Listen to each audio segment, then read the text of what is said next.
Let me tell a tale of a world where heroes walk among us, fighting through the darkness left by monsters and by selfish men. A tale of glory rent asunder, sacrifice and battles lost. Our heroes know not what awaits them, and still they carry on.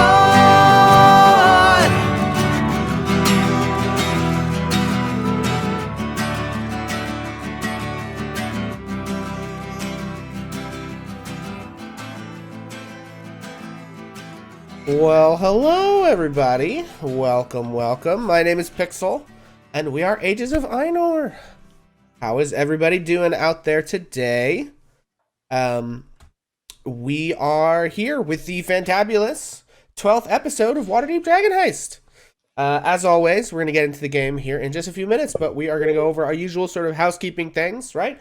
So I'm sure you're all aware at this point. First things first, folks in chat, please try to remember when we move on to map screens and things like that, you're seeing all of the cool special DM information, so do not spoil that to the players. Secondly, remember please that D&D is a complex game with a lot of rules, and we are improvising the story together as a group.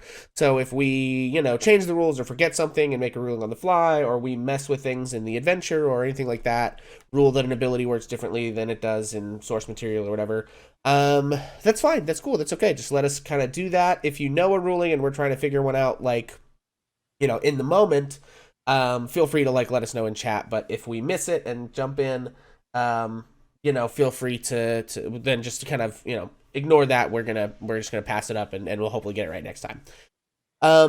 We also wanted to let everybody know that it does look like Skull was not gonna be able to join us again tonight. He has a family obligation. So we are sad to see that he's not here, but that is okay. We're gonna carry on with the story the best we can, nevertheless.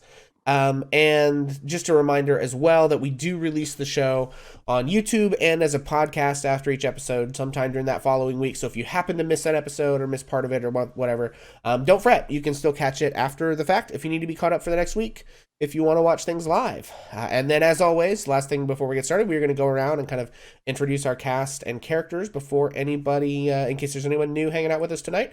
So let's go ahead and start with Jacob. Hi, everybody. I'm Jacob. I play Cassius Anweir, the party's changeling bard and de facto healer. I don't got anything to plug. Thank you for coming. I hope you have a great time. Right on. And Redbeard. Hello, my name is Redbeard the Pink. I'm the Wizard of the East. Hello, my name is Redbeard the Pink. I'm the Wizard of the East, and I am playing Redbeard the Gray, the resident rogue of the party. You may recognize me from TikTok because I'm very famous, and I am excited to play this game. Let's roll.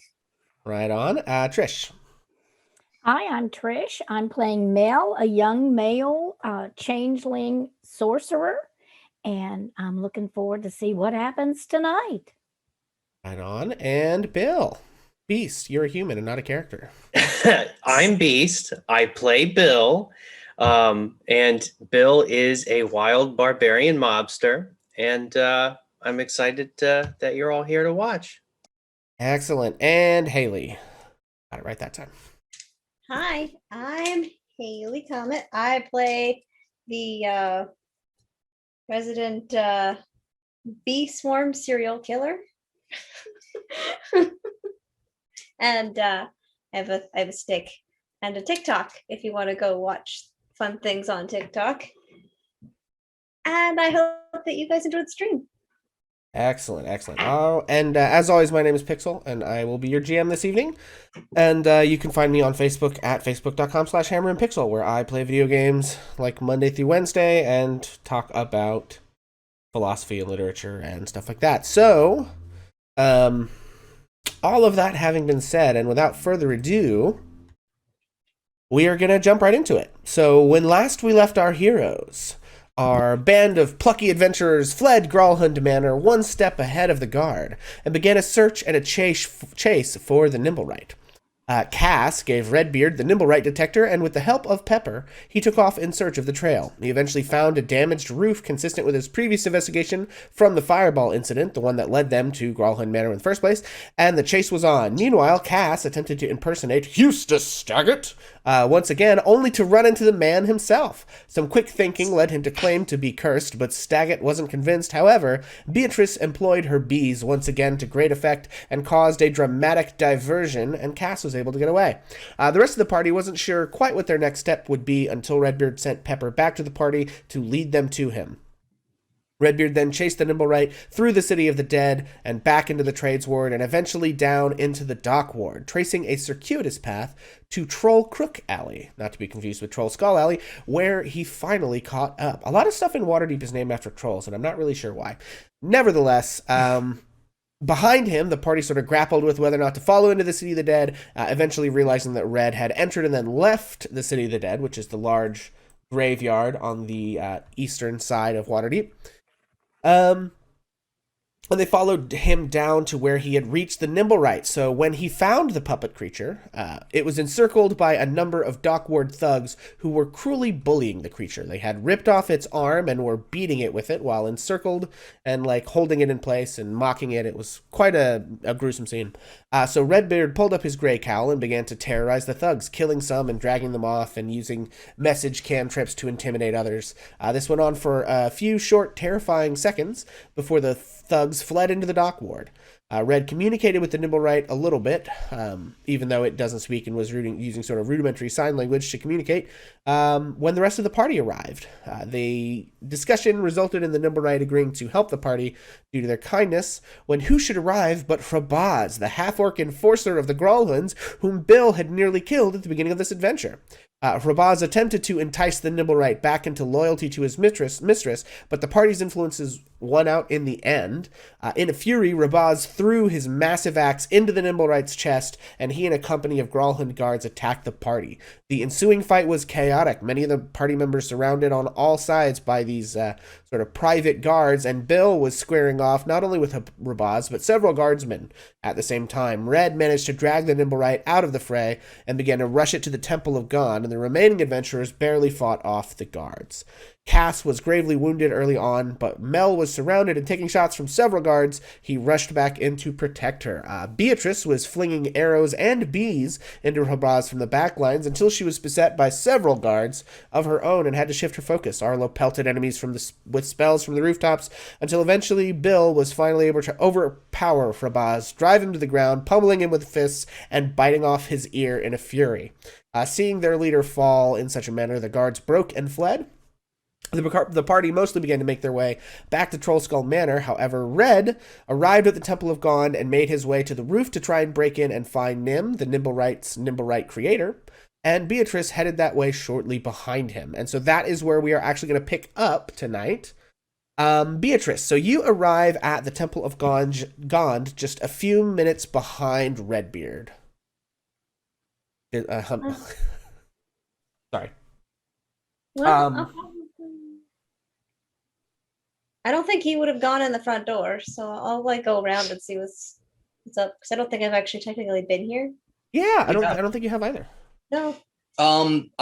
She wasn't this the place we came to get her fixed from the fake bee sting? No, a different place. No, that was the Auspice of St. Lopson, which is in the southern part of the North Ward, right. And the House of Inspired Hands is over in the western part of the Sea Ward. So it's kind of all the way across the northern part of town. Gotcha. Yeah, actually, I can. Oh, you guys are there. Yeah, so you guys can see the map. I should probably just pop over and let everyone see the map. Was Redbeard at the House of Inspired Hands when everybody went earlier? Or no, I think Cass just was that told when you guys Beatrice where was it doing the cafe thing? No, that's all of that happened in the Trades Ward. Okay. So no, Red had never been there. I believe Cass told you guys where that was and described his encounter with the people in the net and the nimblewright inside. But no, Red had not been there before. Okay. So so you want to walk around the outside of it and kind of investigate? Yeah. Okay. So this building is kind of odd for a temple. It has this massive gear that is kind of over the front door. It has sort of a bell tower in the front of it, and this like flat roof around, and it kind of is a mostly square building, but there's these like two little side parts to it. You can see, there are at least two entrances, the one in the front, one in the back, and windows on several of the floors. It is mostly like shut at this point, right? Like the doors closed and it's not like brightly lit and open and welcoming. It's kind of shut down. It's the nighttime. That makes sense. So going around the building looking for a window that Gray would have gone into with a unconscious. I'm not sure how you would put that. Robot. Yeah, sure. I did have to somehow drag this thing You up the side of the did. building, so there may be some evidence of my passing Yeah, somewhere. so I guess we'll say a survival check to see if you can track them. The ranger making a survival check. Oh no. What? Bananas. I'll never make it. Should I use a luck point? Well, you get to roll first before you decide that. Okay. Oh, I did forget to mention this on the last stream, folks. We have gone ahead and leveled everybody up to level 4 at this point.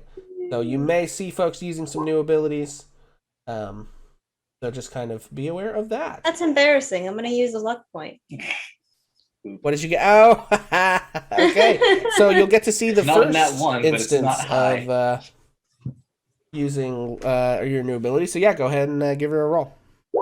14. Okay. Yes, very Yeah, so good. 14 is Less going to be embarrassing. a better situation there. Yeah, so you are able to find a part where I think probably like there probably is like a lower rooftop, it's like staggered, and you see a spot where some of the shingles are kind of disturbed. Some of the like clay roof tiles have fallen off into the street from where Red dragged up the unconscious nimblewright. Okie dokie. I guess I'll go. I do a follow Okay, if I can. sure. I think my acrobatics is probably going to be a better choice Yeah. for that. Yeah, that's fine. You're not like carrying an unconscious form, so you can make an acrobatics check. Could you also give me a stealth check? Actually, give me the acrobatics first, and then we'll see how difficult the stealth check might be. Hiya! Oh, Oh, I'm going to use inspiration. Inspiration, luck points. It's like, I'm never gonna fail another roll again. dude. Reroll Alright. every roll. All right, Worth so in one alternate, you have a brief like deja vu where you go to climb up this thing and like you fall forward and like hit your head on the roof and pass out in the gutter. And are found a day later by the guards, shaking you awake, and then you kind of shake your head and realize that was just your brain playing tricks on you, and you manage to nimbly climb your way up the building with your acrobatics, and you reach the top, and you discover that there is a trap door leading down into the inside of the inside. Dokie. Oh, also earlier I saw Redbeard has an inspiration from chat, and Beatrice you do as well. So, Oh, I see. So I've got Oh. 2 inspiration then, it sounds like. so Because we all got one at the end of last session. Oh, neat. That okay, might come in handy. I spent an inspiration so I can put another inspiration there. basically. Okay. Okay, so yeah, so you are on top of the roof. I'm on top of the roof. I go into the trap door thing. I gotta do the arcana thing? The Arcana thing? I thought you said to make it. Oh, stealth. Yeah. Okay, so Oh, make stealth. a stealth check for me. Yeah. That sounds. Hey. Oh, fair enough. right. Look No at that. inspiration, you know that one. All right. Yeah, so you creep in, and I think you maybe, given the time it took Red to climb up and pick the lock and everything, you are approaching Redbeard just as Redbeard you are getting to the door of the nimblewright. I don't know that that's how time would really work out, but that's how I'm going to do it because I say so. So So we're still on the roof, you're saying? No, I'm gonna say that the stealth gets you. Like, I don't know. Maybe I'll ask this question. Do you go in the? Are you sneaking into the trapdoor? Is that the? Well, plan? my recollection is that I entered the trap door before the end of last session, and Right. she, I thought, was like a couple minutes behind me at Yeah, least. I'm gonna be honest. I just I think it's gonna be easier to do this scene with the two of you together rather than try and figure out when to bring her into it. So I'm gonna say that I don't know. She hit a time warp or something, and that's where she is. Like I think that's gonna be easier for me to run. So, in movie magic, she kind of shows up just as you're maybe you're arriving at the door, and she's like right behind you now. So, also you had to like drag this unconscious form up the building. So it took you and pick the lock. So it kind of took you a little extra time in there. So. And I'm like, hey, buddy. Redbeard is going to cast message at Beatrice and say, and by the way, he's still got this like fox cowl thing that he's wearing. Oh, right. You're still doing that. I thought you took that off. No, I still have that on. So he kind of is like, what are you doing here via message? And you have a chance to respond without anybody hearing either of us, basically. I came to help. Nice hood. Just stay quiet and be careful. Now help me get this guy down through this trapdoor. Actually, you know what? I have a better idea. I'm going to... No, sorry, you were through the trapdoor, and she came into the trapdoor behind you, and you're now in the hallway of the upper floors of the Temple of God. Into a door. We're okay. So the trapdoor did not lead directly into the nimblewright's room. Correct. It led into like a hallway near the room. Okay, so I guess I'm gonna be trying to sneak through this place, using the description of its layout to figure out where. Like, I'm basically like retracing Cass's steps up to where the nimblewright is and being as stealthy as possible. I'm also aware that this place is like if Inspector Gadget was a religion. So I am going to not just be keeping my eyes out for like supplicants, but also for any kind of like magical or techno crap that might be able to see that we're hearing to alert someone. I'm being extra careful in the situation. Sure. Make a stealth check for me. Okay. Rather than dragging your robot friend, I'd probably be helping by like making sure that its like feet are off the ground so that it's not like... we're picking this boy up and carrying him through this place. There's no dragging of anything. Okay. And let's do your stealthy check. Stealthy boy. And way stealthier than with a +9, that's 27. Okay. Yeah. So you guys are pretty stealthy as you maneuver your way through this place, and what you find is the door. You figure out that it's the nimblewright's door, that it's Nim's door, because it has a giant padlock on it. Because it has a big padlock on it, right? Okay. So I am going to use my thieves' tools to pick that lock. Okay. Very quiet. These tools check with dexterity. Alrighty. So this is and the dexima. That's going to be a 25. 25, yep, 25 will do it. That you pick the lock on the padlock, and it is unlocked. Okay. So,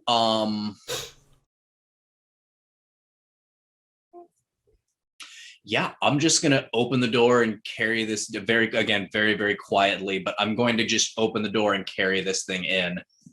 Okay. Yeah, so what you see hoping in I don't here... startle whoever's inside too badly so they don't raise an alarm. So before,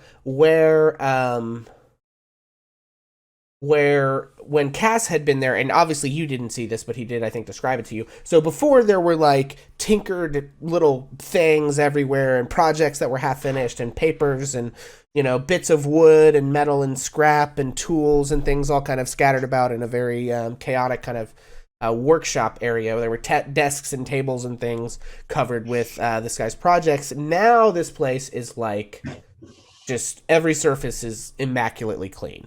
There's no tools. There's no like little projects or anything. And you can see over in one corner of the room, kind of just like sitting up against the wall, on the floor, like with its knees kind of pulled sort of close up to its chest, and its hands just resting on its knees, and its head kind of just, pointed down, looking somewhat dejected, is Nim, the other nimblewright. There's no candles or light or anything. You're just sort of seeing this in the moonlight that's coming in through maybe like a high. He's kind of in the attic, and so like there's like a window that's just at the right angle, and you can kind of see in the moonlight down in the back corner of the room, Nim just sort of sitting there. Does he appear to be? Is there any hint of motion? Does he appear to? Can I tell whether he's like awake or dormant? I mean, it looks up when you, when you come into the room. I will place a finger to my lips like this. Okay. I'm going to bring the other nimblewright in, and I'm going to set him down in the middle of the room. Okay. And then I'm going to cast message. Okay. On Nim. So he's going to hear a voice in his mind say, "Greetings, Nim. My name is the Gray Fox. I am a friend to the poor, the weak, and the downtrodden of this city.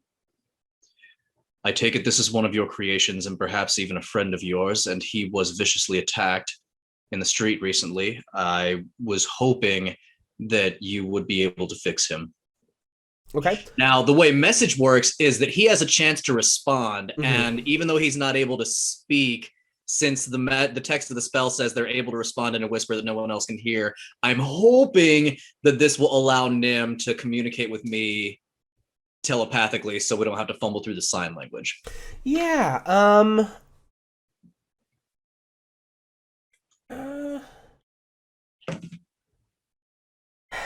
I think. I'm honestly not sure how that would work, because it says that it says a whisper, and he's not used to whispering. Like, that's not his mode of communication, right?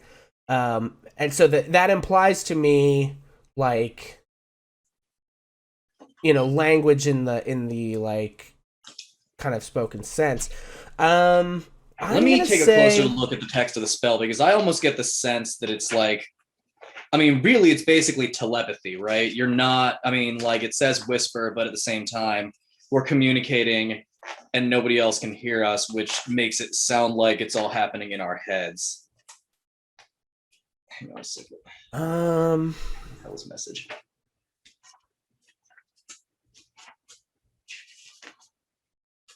Okay, message.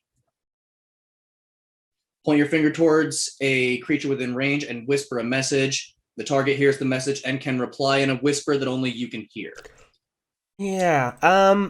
In this case, what I think I'm going to do is roll intelligence for Nim and see how that works out.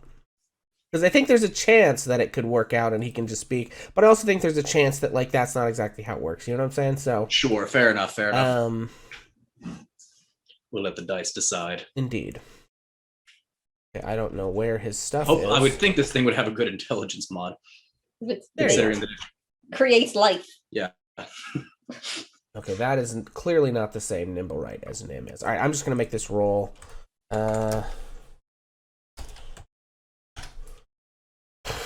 We'll give it one of those. Oof. Okay. I gave it a +5 mod, but it rolled an 8. It rolled a 3, so that is an 8 altogether. Okay. So I think it looks up at you, and I do think that it kind of attempts to communicate via its sort of rudimentary sign language, which you don't exactly know. So you may be more limited to yes and no responses, because you've been able to clock that from the other one. Redbeard is going to think for a minute, and he is going to slowly and clumsily spell out in American Sign Language, "I only know letters." Okay. Does it understand me at all? Yeah, I think.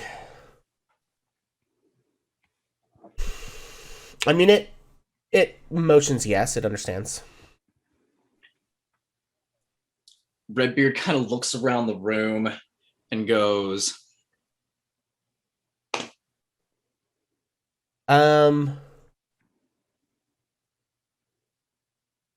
This is the where are all your tools? I think it points down.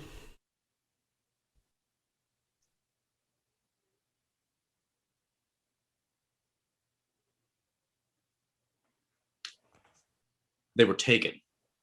It motions yes.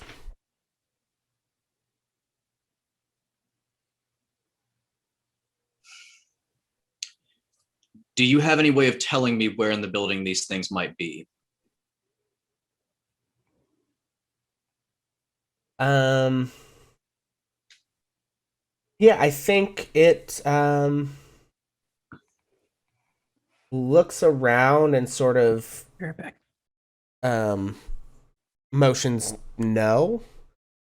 Because like the tables are pretty clean. There's not like dust that it could draw in. You don't see any paper or ink. It doesn't really have a. How many floors?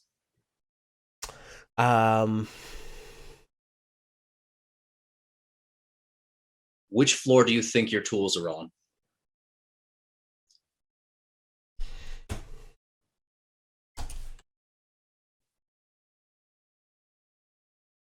First floor. Spell out the type of room. The thing is, well, no. If it can understand letters, I guess it could. Right. Yeah. So and then he's Yeah. he's gonna go like north, south, east, west. Yeah. Which side of the building? Okay. It motions and says that it's not sure what room it's in, only that they probably stored it on the first floor. And that it's probably in the back of the temple. If you remember from when you guys were from when Cass was there before, that there's like a front worshiping area, and then like the first floor has like a quarters back type area, right? That he thinks it's probably somewhere down there. Okay. Then I'm gonna try to sneak through this place and get his tools back. Okay. Okay. Go ahead and give me another stealth check. Or at least some of them. As many as I can. Anything that Yeah. looks like it might be relevant to what he's gonna have to do. That is your that's- character sheet. Yeah. So go ahead and make a stealth check. In the meantime, I don't exactly know how to refer to this fellow. We'll say he. We'll just do that. He stands up, nice, and walks over towards Beatrice, where you are left with the other nimblewright, and kind of motions for you to help set it on one of the tables. Okay. And Redbeard, so you start trying to stealth through this place, and yeah, so it is a big. It's like once you get down into the back area, right? Like you can, as you go down, the second floor seems to be a lot of like the barracks and quarters for the clergy and stuff like that. And then the first floor, the back area, has a lot of like workshops and storage rooms and things. Make an investigation check for me. Okay. Investigation. I would like to use my chat inspiration on that. Okay, yeah, go ahead. Inspiration. And we're gonna do the Okay. Yeah, with the 12, you're not really sure what a lot of these things exactly do. You know, I mean, some of them are pretty simple, right? Hammers, nails, like saws and things like that. But there's also like, this is a place where people make really advanced, like semi-magical, wacky creations and things. So there are some of these implements you're not really sure. So you sort of gather an armful. I'm in of things that particular, you- I'm looking for things that look like they are like boxed up and locked up. Okay. Kind of thing. Like anything Yeah. that looks like it was like packed up and moved down here. Yeah, I think with a 12, I don't know that you feel like you find all of his stuff, and you're not sure that they would even lock it up and keep it separately, right? Like they may have just spread it around. And I think so with a 12, I think you're in a workshop and you see a lot of different implements and think like, well, rather than sit here and maybe get caught, you know, this is probably the best, you know. And so you start to gather up some things, because I don't think you do see just like, oh, hey, this very convenient locked box of everything that was up there. You know what I mean? Did I sneak past any people on my way down here?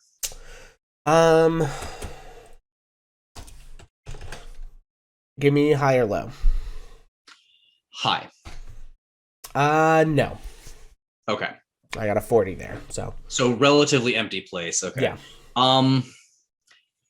Yeah, I'm just gonna get what looks like a decent array of tools and things.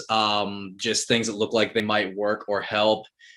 Same with like materials, I guess. And I'm gonna just like throw a bunch of stuff in my bag and then head back. Okay. Yeah, so you throw an assortment of things that you hope will be effective for solving these problems into your bag and make your way back upstairs, where you find Nim sort of investigating the axe. He hasn't removed it or touched the thing yet. Okay. When you arrive with the tools. I'm gonna set this stuff out on the table and ask him, will this suffice? Do you need more? Yeah, he starts going through the stuff. And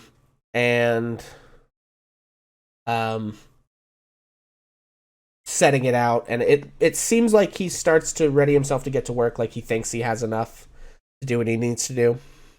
He doesn't like point and try to send you off for anything else. He sort of sets the things out and seems like he thinks that he's got enough. Okay. Does the door open out of the room or into the room? I think the door opens out of the room because I'm envisioning that it had like a X'd chains with a big padlock on it that would prevent it from opening outward kind of thing. Gotcha. So that's kind of my vision of it, is that it opens outward. Okay. Then is there a handle on this side of the door? Yeah, there would be. Okay, I'm gonna go kind of crouch against the door and grab the handle and just kind of lean. So if somebody goes to pull the thing open, I'm kind of like physically barring the door with my body, basically. Okay. Yeah, so he sets to work. He very carefully kind of begins to wedge the axe in and out, and as he does, like the nimblewright on the table like twitches several times in response to this, and eventually he manages to sort of wedge it free, and you can see that this large cut into the delicate workings of what's going on here, and he sort of studies it for a few moments and then sort of begins to try to take several of these implements and kind of seems to be working on trying to fix this thing. And I think I would like to actually leave it there for just a minute. So everyone else who is headed back to Troll Skull Alley, you guys are traveling from down south near the Troll Crook Alley and the Street of Curtains in the Dock Ward up the Way of the Dragon, which runs all the way up to the high road, and then you kind of take that over to your place at Troll Skull Alley via Delzerin Street, and make your way home. Like, is there anything you guys want to say or do while you are in the midst of that process?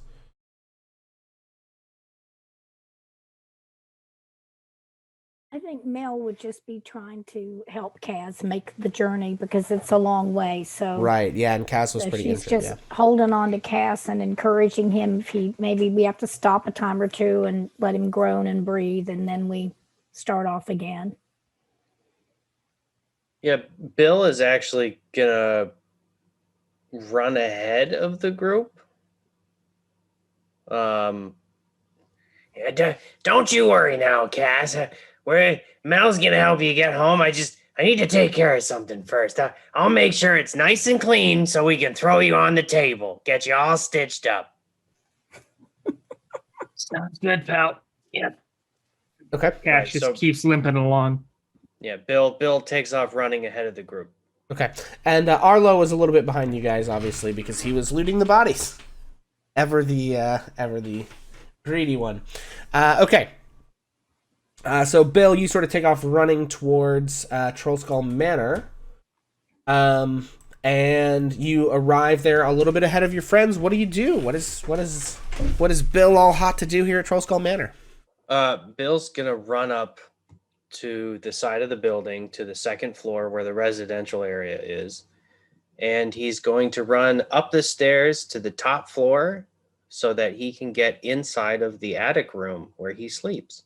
Okay. Yep. And he's going to find that floorboard that he stashed a little something special under a few episodes ago. Yep. And he's literally going to break it with his hands. Okay. He's going to pry it up with just wood splinters left and right, and he is going to dig out the necklace with that was found in the hands of a child after the explosion outside of Troll Skull. And with a couple of yanks, he's going to remove the beads, chuck the necklace to the side, and he's going to stuff the beads in a pocket.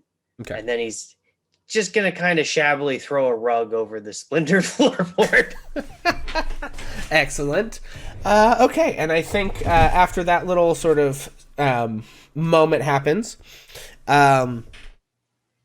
we see ourselves looking back over at what's going on at the House of Inspired Hands. And so it takes a little bit of working here. The Nim is sort of like diligently working to try to fix what's gone on here. You can see that Nim is trying to like weld like new wires together, like melt and reconnect some like, you know, metal bits and pieces and things like that. And so it takes all told, it takes about 3 hours of him working to finally seemingly get this thing patched up. And he sort of steps back and sets the tools to one side and sort of studies his handiwork for a second. And you can see now where there is like a big hunk of wood in the front of the chest of this creature, the nimblewright, where it's like a different shade. It's like a... Uh-oh, did I die? I went away. Did we lose him? There's a big hunk. I think we might have. The stream froze up too. Yeah, 1 second, folks. Am I back? Am I real now? Yes. Yeah, Okay. you're Real yeah. boy. I don't know why. The internet just sometimes does this. It'll drop out for a second. So anyway, so to pick back up, he steps back, he sets the tools to the side, and looks down at the other nimblewright, and you can see, thank you, Fantasy Animal Vegan, you can see where there is now a discolored place on the chest where this patch was made. And the Nim sort of looks at you two, and he looks at the thing, he looks at the other nimblewright, and kind of like, you can almost see him set his shoulders a little bit, and kind of, he doesn't breathe, but it's like he takes a deep breath, right? He kind of, that sort of thing that a person does. That kind of body language, yeah. And he balls up a fist, and he swings his arm in a roundhouse motion and just smashes it into the thing's chest. And it sits upright and bolts, kind of like, ooh! It doesn't say anything, of course, but it sits up on the table, that apparently having jump-started whatever mechanical stuff was going on inside of it that makes this thing work.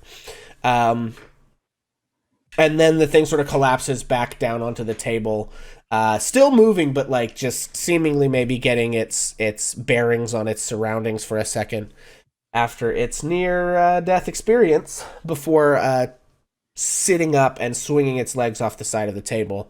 And then it looks at Nim, and it looks at you all, and it looks at Nim, and it looks at you all, and it just seems to be waiting for someone to say or do something. You're safe. Remain calm. Once you say that, it just keeps looking at Nim.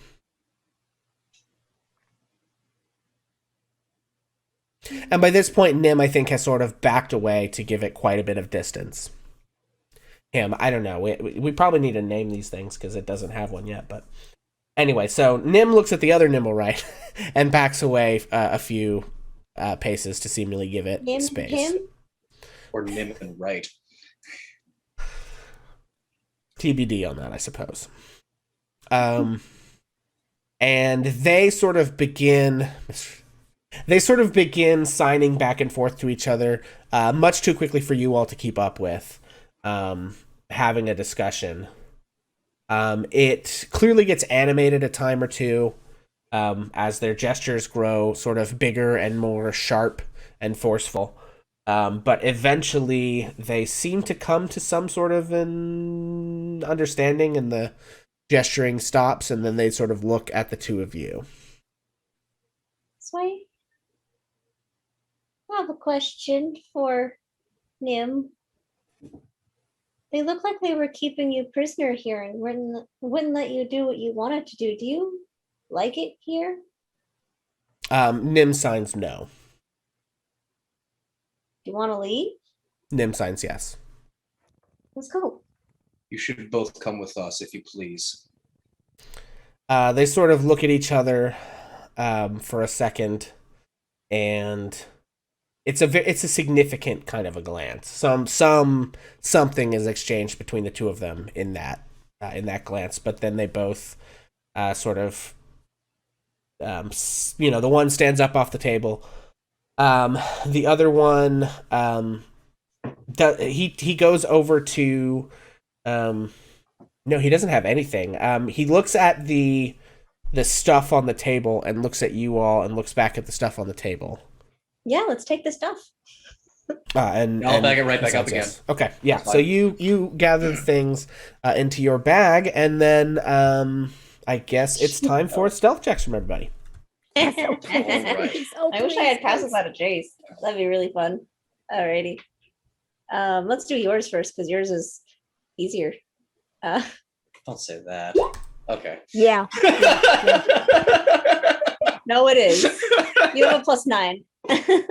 Yeah, well, there's 9 There's- plus 1 there- is, I guess, 10. there's a 1 on that. There's always a 5% chance of there. Although I guess with a stealth check, the nat 1 thing doesn't really apply. That's really just with like saves and attacks.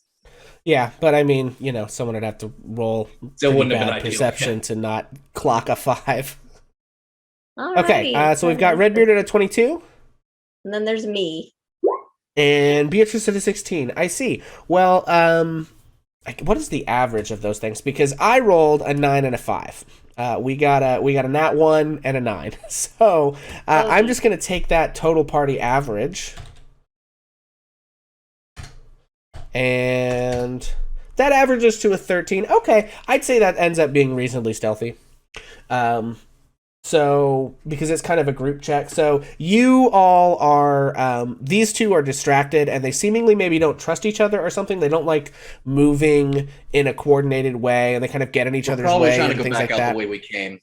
Yeah. So, they are certainly a hindrance to one another. They clearly don't have a good relationship. But with you all's higher stealth checks, you're able to kind of like help cover the noise and, coach them and stuff like that. And you guys make your way back out onto the streets. And we are headed for Troll Skull. Okay. So I'm going to say that you all make it to Troll Skull Alley. So we are going to go back and pick up Cass and Mel. You all arrive at Troll Skull Manor a minute or two after Bill. Okay. And Arlo is with us. No, Arlo was looting, so that's he has right, not arrived yet. Okay. Kaz, do you have anything to help yourself? You don't, do you? Well, I have spells. Yeah. So Mel goes into the kitchen and gets him a drink of water and tries to do just like a rudimentary, like whatever a little boy would think that would help a grown up. So he probably punches him actually. But Yeah, Kaz lays over the bar, or like leans back on one of the stools and is like, "Give me cloth and clean water." Probably. okay. So he frantically finds a bar towel that doesn't look too disreputable and some water, and he's like, he gets the towel wet, like so wet, like it is the wettest towel you've ever seen, and he's like here, and it's running down his arms, and and so he's trying to give you this sodden wet cloth. Remember, Mel, if you punch him in the knee, maybe his other wounds won't hurt as much. There you go. Okay. It's like Cass wrings it tentatively- out and presses it to his wounds just to staunch the bleeding.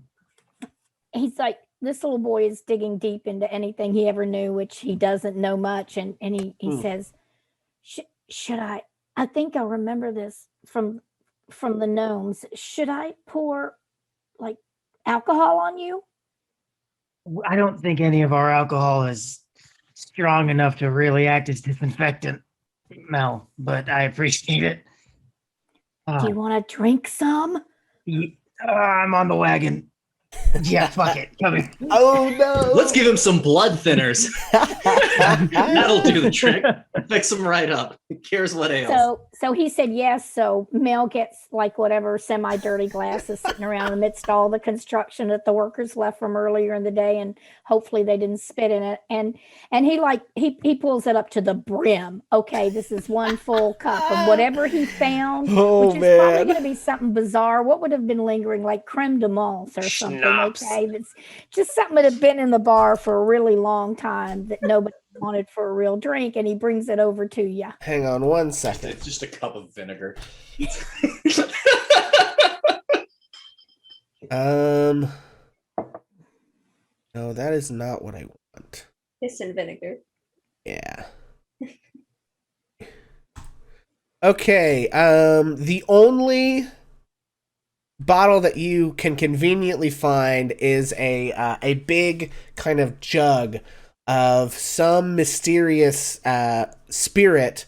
On top of on the jug is a little kind of embossed sort of it's like a pottery kind of a jug, and on it is this circle with a stencil kind of on it of a large four-legged creature with spines and a tail, and you can see underneath of it, kind of written into the jug, is Tarragon Grog. Oh! Here, this sounds perfect, Cass. Oh, geez. It's grog. What am I, a pirate? Wrong. And Cass just takes a deep drink of it. Yeah, Cass, you take a big old swig. This stuff is strong and nasty. So at this point, Bill, what are you up to? So Bill, having now shuffled his crime scene back to looking like a normal dirty room, is probably scrambling down the stairs to collect whatever cloth and maybe disinfectant or liniment that he has, that he probably keeps in his training area in case he gets split knuckles. You probably hear a lot of like scraping and clutter, like moving and bouncing around, and then you hear the frantic stomping of Bill running down the stairs with an armful of sort of sweaty rags, blood cloth with like dried blood on it, and maybe a couple of jars of not very helpful medications. I'm here, guys. What did I miss? Not much, Bill. Fix him quick. What do I look like? Well, That's all we got. all right. Well, let me just put a rag on you. Just gonna bury him. So he It's grabs not a one of the one. rags, and it is definitely not really clean bandaging, and begins to try to affix it to your wound. But I think he's so bad at placing it that it's maybe a little had some sort of liquid in it that dried, and it made the cloth stiff, and like Oh, no. he's kind of running it over the wound, and it's just Oh, hurting and God. irritating it more. Let's not do that. Let's not do that right now. Hold on. Let me just get my breath. What kind of fluid was on it? Is it red? How about Some maybe- I questions think I may be just better need left that. unanswered. I don't know. I don't think have a just need some random drink. bodily fluid generator. Oh no! Let's just not investigate the crusty rags too closely. I'm not Yeah. really Oh. Do you It's want- probably blood. Let's just Yeah. it's probably blood from training. But anyway. Should we get Kaz to bed? Yeah, Could he how about- sleep and be better? You know what I'm gonna do? And Cass kind of like picks himself up and like sits onto the bar and then just lays down on it. He's like, I'm just gonna take a nap right here. Well, that's good, buddy. Yeah, I think we all deserve a little rest after everything we've been through. And well, and Bill sort of is patting him on the head a little bit. He takes this big pile of rags and just kind of dumps it on top of Cass. There you go. Nighty night. Yeah, it's good for your back. And then he just walks off. Wait, I'll do something. And Mel takes off the skirt that he wears over her pants. She takes that big wraparound skirt off and she kind of rolls it up and makes like a pillow to put it under Kaz's head. And surreptitiously, if possible, she moves the dirty, nasty, scummy rags off of Kaz and kind of over to the side, like they're still there, but maybe not infecting him any further. You are too kind. And Kaz finishes his drink, and like his arm goes limp, and he tries to sleep. Yeah. So, and here's a question as well, which is, what forms are you guys still in? Are you still in whatever your most recent form is that you were in the fight? Did you guys change back to your sort of natural state when you get to Troll Skull? What's the situation here? I think Mel was being Mel, right? Was being the woman, I think. Like he did Yes, this, like right. jumping around of two or three different people. So I know the last thing on his mind is changing. So he's still Mel the female. Okay. And then Cass, are you just in your sort of standard form? Yeah, I think when Cass like lays across the bar, the exhaustion just kind of like gives out, and he just shifts back into his changeling form. Okay. You know what? And Mel is really going to examine him if he's unconscious. Mel is just really going to take a moment and look at Kaz's features, not in any weird way, but just looking at him as to what he looks like when he's just a changeling. Just Okay. taking Yeah, so you see the white, very pale skin, colorless almost. You see the hair sort of is in this sort of perpetually spiky almost kind of situation. He looks over at Bill, who is still standing there, right? And he says, Bill, when Cass looks like this, does he scare you? No, I've seen lots of bodies. Well, when I am like he is, when I go back to my natural form, I scared everybody. People, like they ran away from me and they threw things at me and they tried to hurt me. Well, kiddo, I born and raised in Waterdeep, and I gotta say, you don't see many of your kind around here. And not everyone's as welcoming and warm a person as I am. You're the best, Bill. You're the best. Do you think if I walked around like that here in Waterdeep, people would accept me? Well, I think there's lots of places that you can fit in just fine. And I wouldn't worry about changing nobody's mind about you, Mel. You be yourself. And, whoever that is in the moment. And I wish think, I knew. I wish I knew, Bill. and guess what, kiddo? You got a whole lifetime to figure it out. Yeah, that's And right. I'll be here. I'll always be here to help you out. Means a lot, Bill. Thanks. Now we just got to let Kaz rest, so I'm going to move away. But I'm going to stay down here and keep an eye on him. Well, get some sleep yourself now, kiddo. I'm going to be upstairs. All right. Lock the door when you go. Sure thing. Kaz, you have a dream.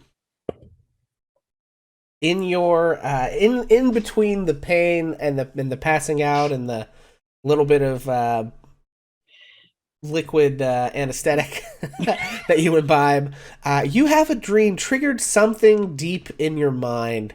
Is sort of unlocked, and you find yourself a child again, a young Cass, and an older figure. Maybe almost shady in your mind's eye. You fuzzy. You can't quite make out the details, but you remember hearing some words that they're speaking to you, and they say, "And don't forget, I'll always be there to help you out. I'll be by you every step of the way." And then they vanish, and you remember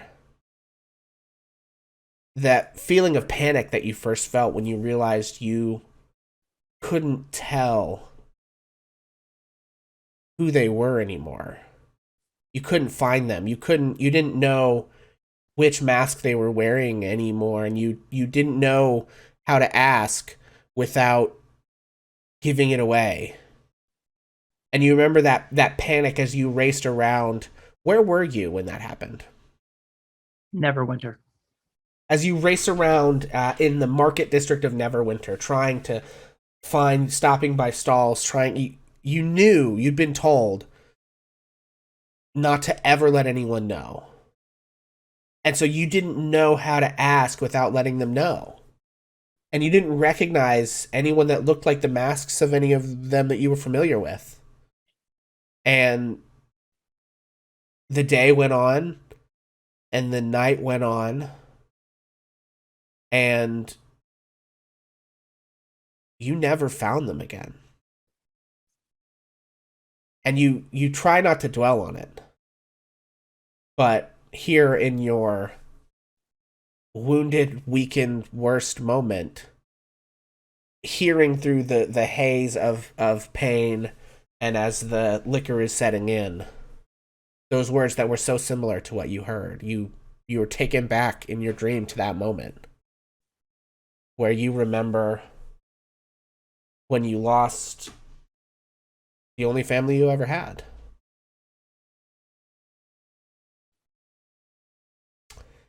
And 2 hours later, Redbeard and Beatrice, you arrive at Trollskull Manor, two nimblewrights in tow. Hey guys, we have puppets. I need robots. Where do you guys go? Where do you all go first? Do you go in the front door or up into the living quarters? What's the plan? I think we'll probably go in the front door and kind of look around. Okay. Yeah, so you go in the front door and you find Cass unconscious on the bar. There is a dirty pile of rags that has been pushed onto the floor on the other side nearby the bar. And Cass is sort of sleeping, tossing and turning a little bit. His head on a pillow made out of Mel's skirt. If I'm understanding correctly, Mel and Bill, are you guys down here, or are you keeping an eye, or did you go upstairs? Mel is down here close by, but probably also asleep. Bill has since retired to his room to get a long rest. Okay, so Bill is upstairs sleeping, and Cass is on the bar. And Mel, are you just like sitting in one of the stools that's remaining? Or I'm perched somewhere on a stool or some lumber, whatever. Oh, here's what I actually like this scene, like that at the left. Okay, so you guys know Trollskull a little bit. And the bar, when you come in, you kind of would go around and enter the bar and come in the left side of it. And so I think that, Mel, you're like leaning up against the wall where the pantry and kitchen would meet. And I think that Cass is like laying on the kind of end of the bar, the corner of it a little bit, like stretched out over the other way. And Cass, and sort of Mel, I maybe think that you're like a little kid and you're sitting and like one knee is up, and you're like just sort of sitting there. Okay. Well, and because of our conversation before that, Mel allowed himself to turn back into his changeling form. And so he looks like he looks. Okay. Yeah. And so Then for the folks at home, do I have a thing for Mel? I do. We'll just pop over here so people can see. Nope, that's the one. Yeah, so Mel is wearing this sort of green shirt, these dark brown pants. He does not have the red cape on because that is currently under Cass's head, and has, this sort of little bandana cap on, but these totally colorless eyes and hair and skin in his natural changeling form, as is Cass, who has, you can't see them now, but his eyes normally have these sort of colorless pupils, but these sort of cat slit colorless retinas, but these cat slit pupils, and his nice shiny new black and purple duds have been slashed and punched to ribbons by the Krabaz and Co. And so you guys, with your nimblewright accoutrement, enter the bar. Accoutrement. Accompaniment might be a better so, word there, but So we show up. I will turn to both of the nimblewrights and say, these people are friends, and to the best of our ability, we will keep you safe here. I implore you both to stay at least until morning. okay.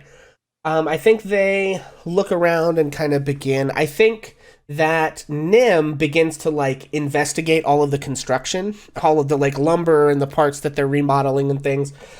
And I think perhaps that the other nimblewright just finds an empty stool to kind of like sit down and just sort of watch everything unfold. Do either of you require anything? They both signal no. Okay. You hear Mel from the other side of the room say, "Hey guys." Hey, we have Hey, Mel. Friends? Yeah, we brought these guys from the, we took this one to the, what was the place called again? The Helping Hands, something. House of Inspired Hands. House of Inspired. Correct. Yeah, so we House of we Allstate. took this one to the House of Inspired Hands, and this one here, Nim, I believe, fixed them up, and then we brought them here for safekeeping. Do we Well, need for their safety. They're not being kept. do we need Not to, against their will anyway. do we need to help find a safe place for them? Is anybody going to come after them? I'm not really sure yet. We're gonna have to kind of play it by ear, I think. Well, we got the basement and we got the attic. Now I need a little bit of a recap here. So the gnome guy showed up and got blown up, and then we think that the stone made its way to Gralhund Manor, or we thought that at one point. Did we learn anything different? Did we ever figure out what happened to that? Yeah, so you did not. Based on the interaction with Rabaz, you got the sense that at one point the nimblewright that he threw an axe at may have had the stone. After that, you're not really sure. You don't know if it had it when it fled through the city or any of that. You're not exactly kind of sure. You haven't had a chance to really ask it about that at this point. Him, it, they, I don't know exactly how we refer to these folks. But Tim. yeah, so you're not sure at this point, right? You have not. Basically, the information you found out that there was Zentarum attacking Gralhund Manor. You found out that the one Zentarum leader who was killed by Cass and Bill, I can't remember who actually killed him, he knew about the Stone of Clolor and claimed he didn't have it. And then the situation kind of deteriorated with Lady Gralhund, and you guys decided to run before the guard got there. And then you chased the nimblewright, who was within 500 feet, I think, of the manor house while you all were there. And based on what happened with Rabaz, you got the sense that maybe the nimblewright had at one point been working with the Gralhunds. And And so that's kind of where we are currently at with it. And then you know, he was unconscious. You took him to be repaired, and here you guys are. So I guess we're going to try to talk to Pim. Not Nim, but Pim. Okay. We really need to rest. I mean, Kaz is just out of total juice. Should we just try to make him safe for the night and rest? And where's Arlo? And Bill went upstairs to rest because he's exhausted. I have an idea, but I'm afraid it's probably going to have to wait until tomorrow. I'll strike out first thing in the morning and see what I can find. But I think there may be some way that we can improve communications between ourselves and these fine wooden gentlemen. Don't go rushing off without we know what you're doing, and maybe we all talk together and see if we can use message or team up or something. Because it was awful tonight, Gray, when you were like, we didn't know where, and that bird was flying around, and then it was the city of the dead. So we got to stay in better touch. I do not disagree. The situation with the axe in this dude's chest was a bit of an emergency, I felt, and so I just kind of acted. I agree. Let's go to bed. Can we, like, however it is you talk to them, see if they want to hide in the basement or hide? I'll let them hide in my room, and I guess we better leave Cass here. I'll probably just stay close to Cass, but maybe we should find them the safest place in the manor, and we should rest. I think that's a fine idea. Basement. Okay. Okay, yeah, so you they hear you talking about that and the hatch to the basement is opened, and they both kind of look down there, and they look at you all, and they shake their head. No. Are there any Mel, are there any rooms in the house that are not currently in use? Well, they can go to my tower. My tower room has like the tower room, and there's a place with a bed. It's actually kind of 2 rooms, really. And I'm not going up there tonight, and I don't think Fluffy will bother them. He pretty much just stays in his corner. Okay. Hey, can you give me the tools? You. Yeah, I can hand Beatrice my bag. Okay. Okay. Well, I'll like gesture for them to follow me to like up. Okay. Yeah, they'll follow you. Okay. And we get up to Mel's room, and I'm gonna like kind of set the tools there so that they like have the tools to like mess with. It's like this good.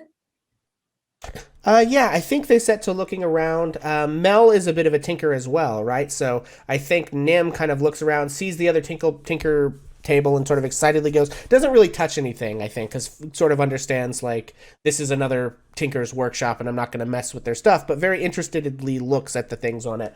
And I think all of that is in the tower room, Right. Yeah. circular part. In the tower. And then the other one looks around, sort of sees the one over at the table, and walks over to the ladder that leads upstairs to the turret peak, and climbs the ladder and closes the door. There's like a trap door to the turret. The one who's not Nim does that? Correct, yeah. Okay. I probably would have gone along to just make sure they settled in okay. I'm going to follow that one up onto the turret and just kind of take a perch up there. Okay. What is the nimblewright doing? Yeah, it has basically it's not a very big space. It's only about a 5-foot square, so it's pretty cramped. There's a couple of windows that look out over the city, and it has just sort of like taken up a spot where it's sort of standing looking out one of the windows.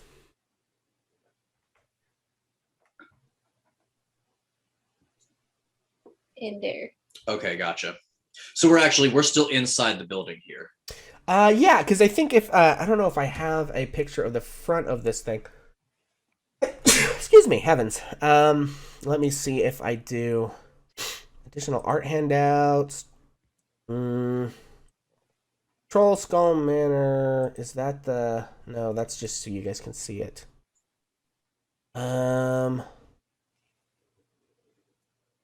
I I'm pretty sure that there was art. I don't know if I have it, that they've given it to me, but there was art in the adventure. Maybe it's here. Is Trollskull Manor? God, come on. Art handouts. There it is. I'm going to put that in everybody's stuff. Bloop. Yeah, so the turret room, if you look there, it does have this sort of pointed ceiling on it, right? It comes up to it. Okay. So, and the windows, like you can see that one window looking out, that is one of the things that he is sitting there looking out of, right? So, Okay. so you're in this very, it is pretty cramped and small, but yeah, he's just looking out one of the windows. Despondently. I mean, I don't exactly know how you would know, Hard to tell, right? It's the body language is not particularly demonstrative in the moment, so. Okay. Yeah, I'm gonna like pull my cowl back and just kind of like post up in one of the other windows and just sort of just chill there for a minute. Okay. Yeah, a little bit of time goes by, and the other nimblewright sort of looks away from the window, looks at you, reaches into a pocket of their coat, and pulls out a piece of paper and hands it to you. I'll accept the piece of paper and look at it. Yeah. Okay. The piece of paper is a map, actually, that appears to show.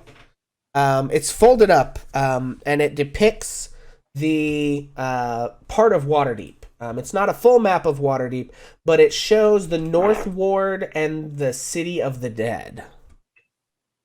And you see an X on the map near one of the tombs in the City of the Dead. And next to the X, you see the name Castellanter written on the map. Is that name familiar to me? I believe so, actually. Is that one of the names that I turned up when I was trying to investigate that cult? Yeah, hang on. Let me find, because I wrote this down weeks ago. Let me find Redbeard's notes and see. Yes, week 4 of your downtime as you were investigating, trying to find out more about the cult that was active in Waterdeep, you found the name of the noble family, Castellanter, and that they were rumored to be associated with devils. With devils. When we look this over, I'm going to say, did you draw this?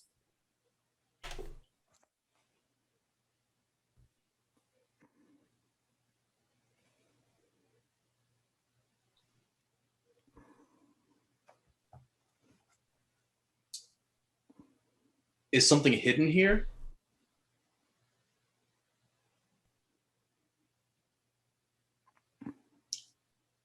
Is this where the stone is hidden?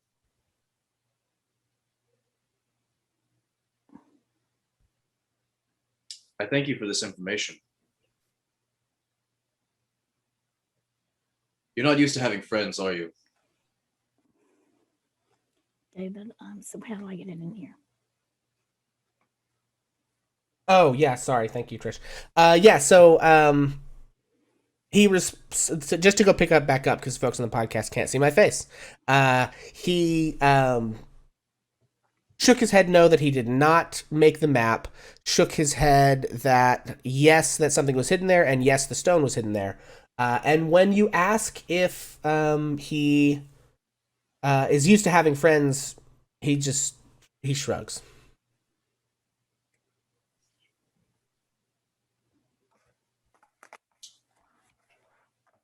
Your life in this place has not been pleasant, I take it. Shakes the head no. I'm very sorry to hear that. The city's a big place, it's diverse. There's all kinds of people and things here, but the people still,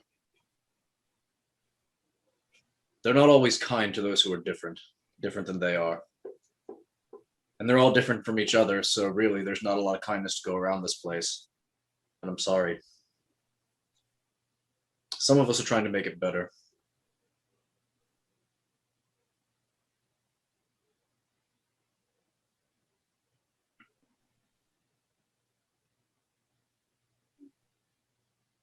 Yeah, I think he just sort of nods at that.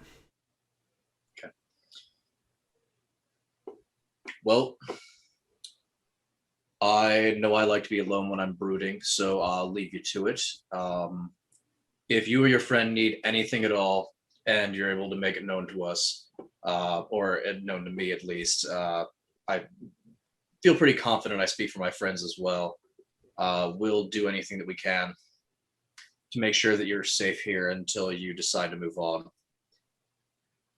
He nods. And then I'm gonna go back down through the trap door and just kind of find a place to pitch a cot. Okay. Who is in the tap room? So Beatrice, so Red, you're finding a place to pitch a cot. We can figure out where that is in a minute. Beatrice, after Red goes up the ladder, the other nimblewright Nim is looking at Mel's gadgets and doodads and projects or whatever in the corner. What does Beatrice do? Should probably try to indicate to Nim. It's like, hey, so like we don't want to impede your freedom at all because that's what the other people were doing. But those other people might notice you're gone and they might try to find you. So I guess if you're gonna hide somewhere, like, or if you're gonna be here, which we would love for you to be, try to keep like a super low profile.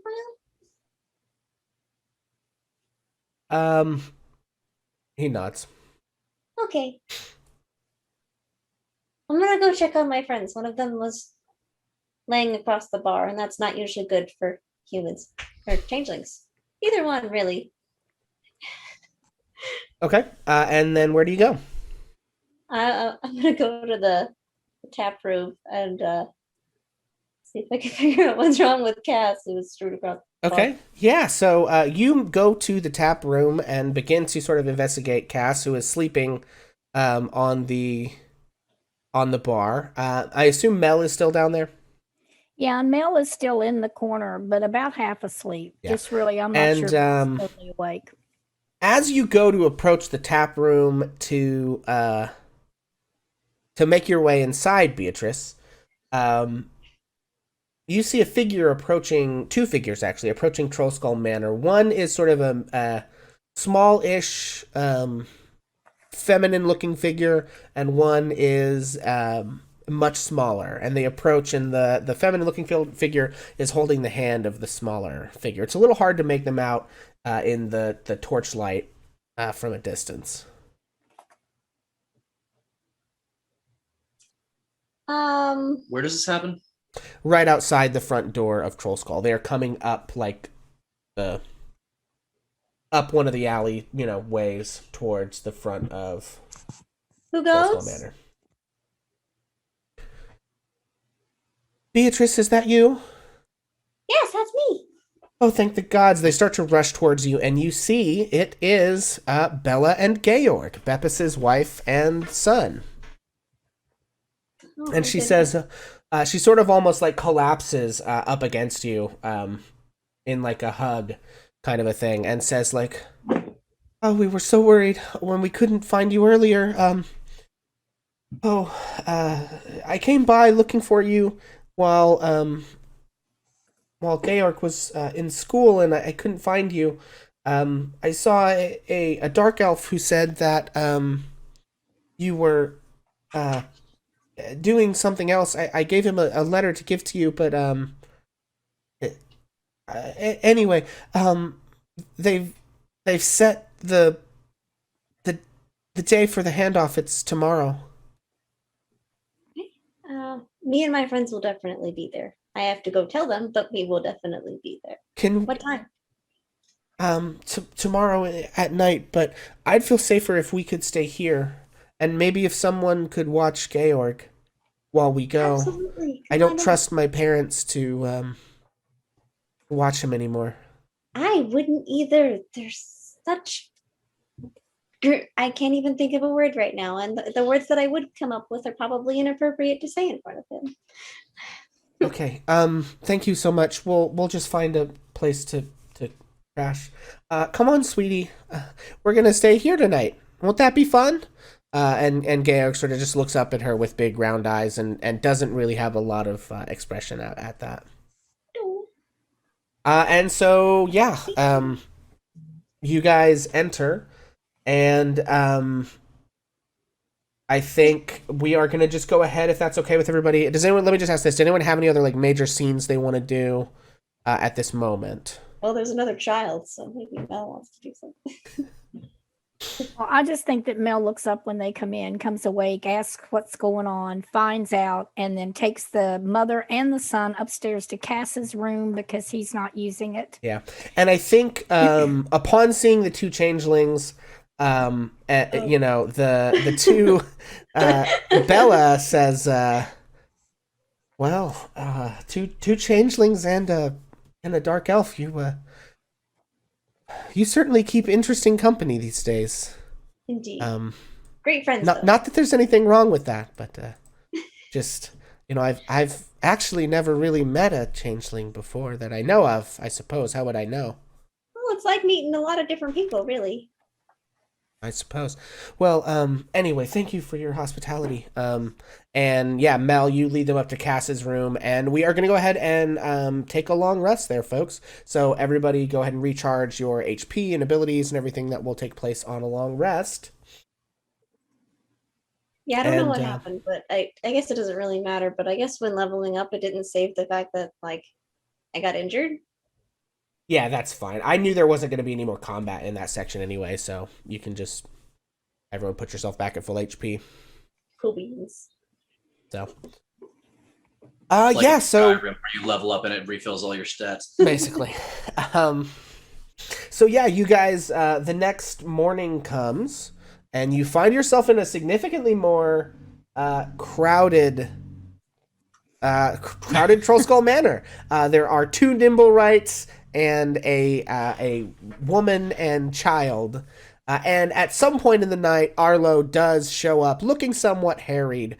It seems he is there when you all arrive the next morning. Okay. Redbeard is going to try to find out the other nimblewright's name, like see if he can spell it or something. You have a name? Yeah, he doesn't seem to have a name. Pim. Nim and Pim.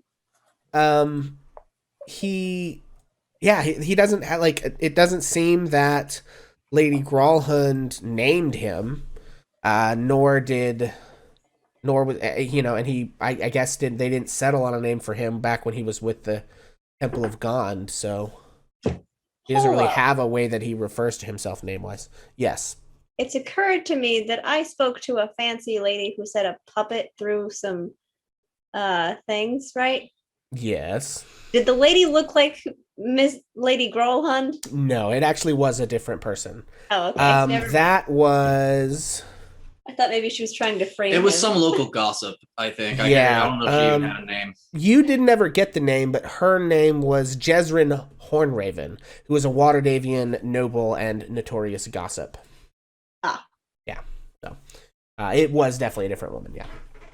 I thought she was maybe framing him or something. I don't know. Yeah, and so there you guys are the following morning. The other nimblewright does not seem to have a way that it refers to itself. And I think they seem to have a strained relationship, right? A little bit. But given that Nim is much more proficient in communication, it seems, it sort of translates a little bit. I think I'm going to say that Nim can write if anyone can furnish him with writing implements, but the other one cannot. And so he can basically kind of translate for the other nimblewright. And so in their signing and talking to you guys, they reveal basically that the other one does not want to be called Nim because it's too close to Pim, and he doesn't want to be called Pim because it's too close to Nim, and he doesn't really like Nim. Oh. So it's a very clever name, but he's just like, no, it's too close to Nim. I don't really jive with that. What about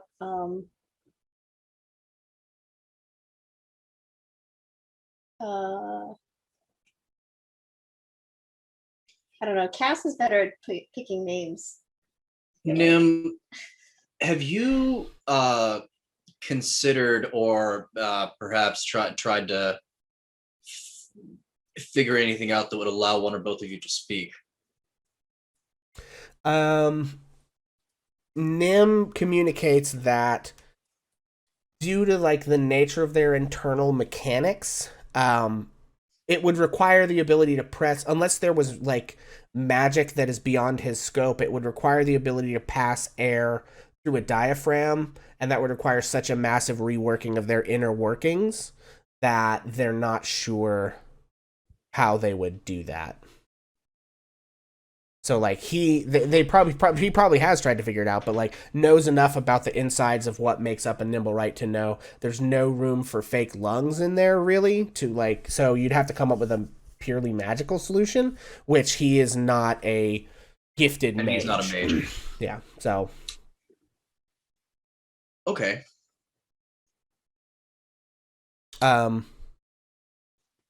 So and then Bella, who is Bepis's wife, says, at some point we're gonna need to collect the money from my parents. Okay. I couldn't bring it with me. It's a big, heavy chest. Yeah. Let me come with you on that one. Great. That would probably be a good idea. Yeah, I'll go along. Are they? Sorry, you Trish, guys there? are you talking? You're muted or something? Do you need Bill to help carry the stuff? Yeah, One of are we all awake and witnessing this? Yeah, I mean, sorry, I probably should have Might as well clarified. be. My vision of it is that it's occurring like in the common room in the morning over breakfast or something, kind of. Yeah. So yeah, I would Okay, say yeah, everybody's there. Well, gee, a chest full of money. Yeah, maybe you should let me take it. Yeah, we're doing a handoff to a gang that has my mentor captive. Why? We're not just Actually, gonna kill him? She glances over at Bepis's kid, who's probably somewhere nearby, and is like, who is keeping somebody somewhere at a tea party. A tea party? Yeah. Grandpa told me he went out for cigarettes with some sweat. That's a bad word. Oh. Whoa, that's his. And That, also there's a name untrue. for you. He's with some people who they're having a tea party and they need presents in order to bring daddy home. Oh, well, that's good. I miss him. Yeah, we all miss him, buddy. Look, don't you worry, kid. When I was your age, my aunt was tortured to death, and I was all alone. So at least you still have a kid or, parent. Okay, Mel. When he saw this kid coming down the stairs, he's thought it through, and we're into a new day now. He has kind of turned himself into like a teenager or a young adult, kind of just nondescript male person. He's figured out how to do that. And he sees what's happening, and that they're giving a hard time for the kid. And he says, "Hey, I got something. You want to see? Let me show you my pipe that I got. I got this neat pipe." And he pulls out the water bubble pipe and tries to entice Georg over more to the rounded turret part of the room, and he's going to share his pipe.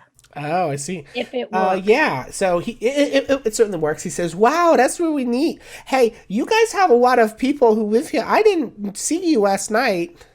Well, you did, but I looked a little different. I'll explain it. And Mel takes him off. And Okay. Mel might do a little changing just to see what the kid does. See, Yeah, whatever. I think he probably make a persuasion check for me. Son's screaming. Yeah. Well, this This is a is real right on the adventure for Mel because of his past experiences, but Yeah. he might give it, but he wouldn't do anything very major. 22. Okay. So the kid, it goes over really well. He's just super fascinated and thinks it's really, really neat.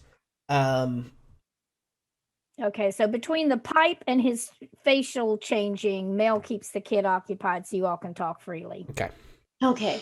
Cass leans over to the unnamed nimblewright. He's like, sorry for yelling. Gizmo. That was a name I thought of for you.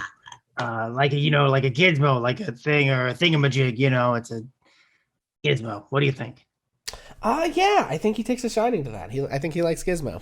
So we've got Yeah. Nim and Gizmo. You guys, so we have to set up the handoff this evening, and you guys need to get the money from from the parents.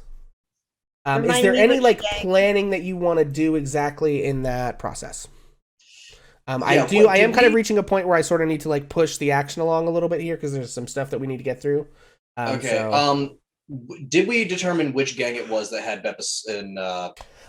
You believe it is the Xanathar's Guild currently. We think it's the Xanathar's Guild. Yes. Okay.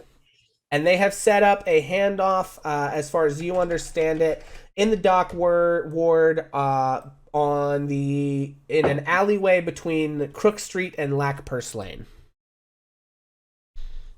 Okay. So, So we convey that, and however many people want to come to the in-laws to shake them down. Yeah. We do that. yeah, so if it's okay, I will kind of say, you can bring whoever needs to go and get the money. We're not going to do, an extended RP there at this point. And then... Flip them off as we go. Yeah, basically. I think maybe they just, there's, a butler who hands it off. They don't even speak to any of Oh. you. In that and case, so I you said, tell them I have- said this. So you have a big chest full of gold and that to hand off. And so I think you guys, we can talk about the plan as we sort of set this up, but you all are supposed to basically hand this thing off. As usual, they have told, Bella to come alone. What is the plan for everybody? Stealth. Yeah. I will say that Arlo volunteers to stay behind with Georg and the Nimblewrights at Troll Skull to make sure that there's somebody there to kind of keep an eye on that situation. So Bill would like to, prior to us on going out on this adventure, he'd like to actually pull Gray aside. Okay. So he sort of probably taps Gray on the shoulder and kind of motions to a corner or a separate room. And he's gonna look at Gray very seriously. He's gonna ask, "You remember that wand that blew up and almost killed Arlo? You still have that, don't you?" Why do you ask? Well, we're going into some messy business. I just want to make sure we're prepared. And he reaches into his pocket and he pulls out a single bullet. I might have palmed this from Big Blue earlier. Don't tell him. But you know Are there how to any more? use it? Are there any more rounds or powder? Well, gee, I don't know. If everything he's got, Big Blue's got stashed in his room. It'd I be see. a real invasion of privacy.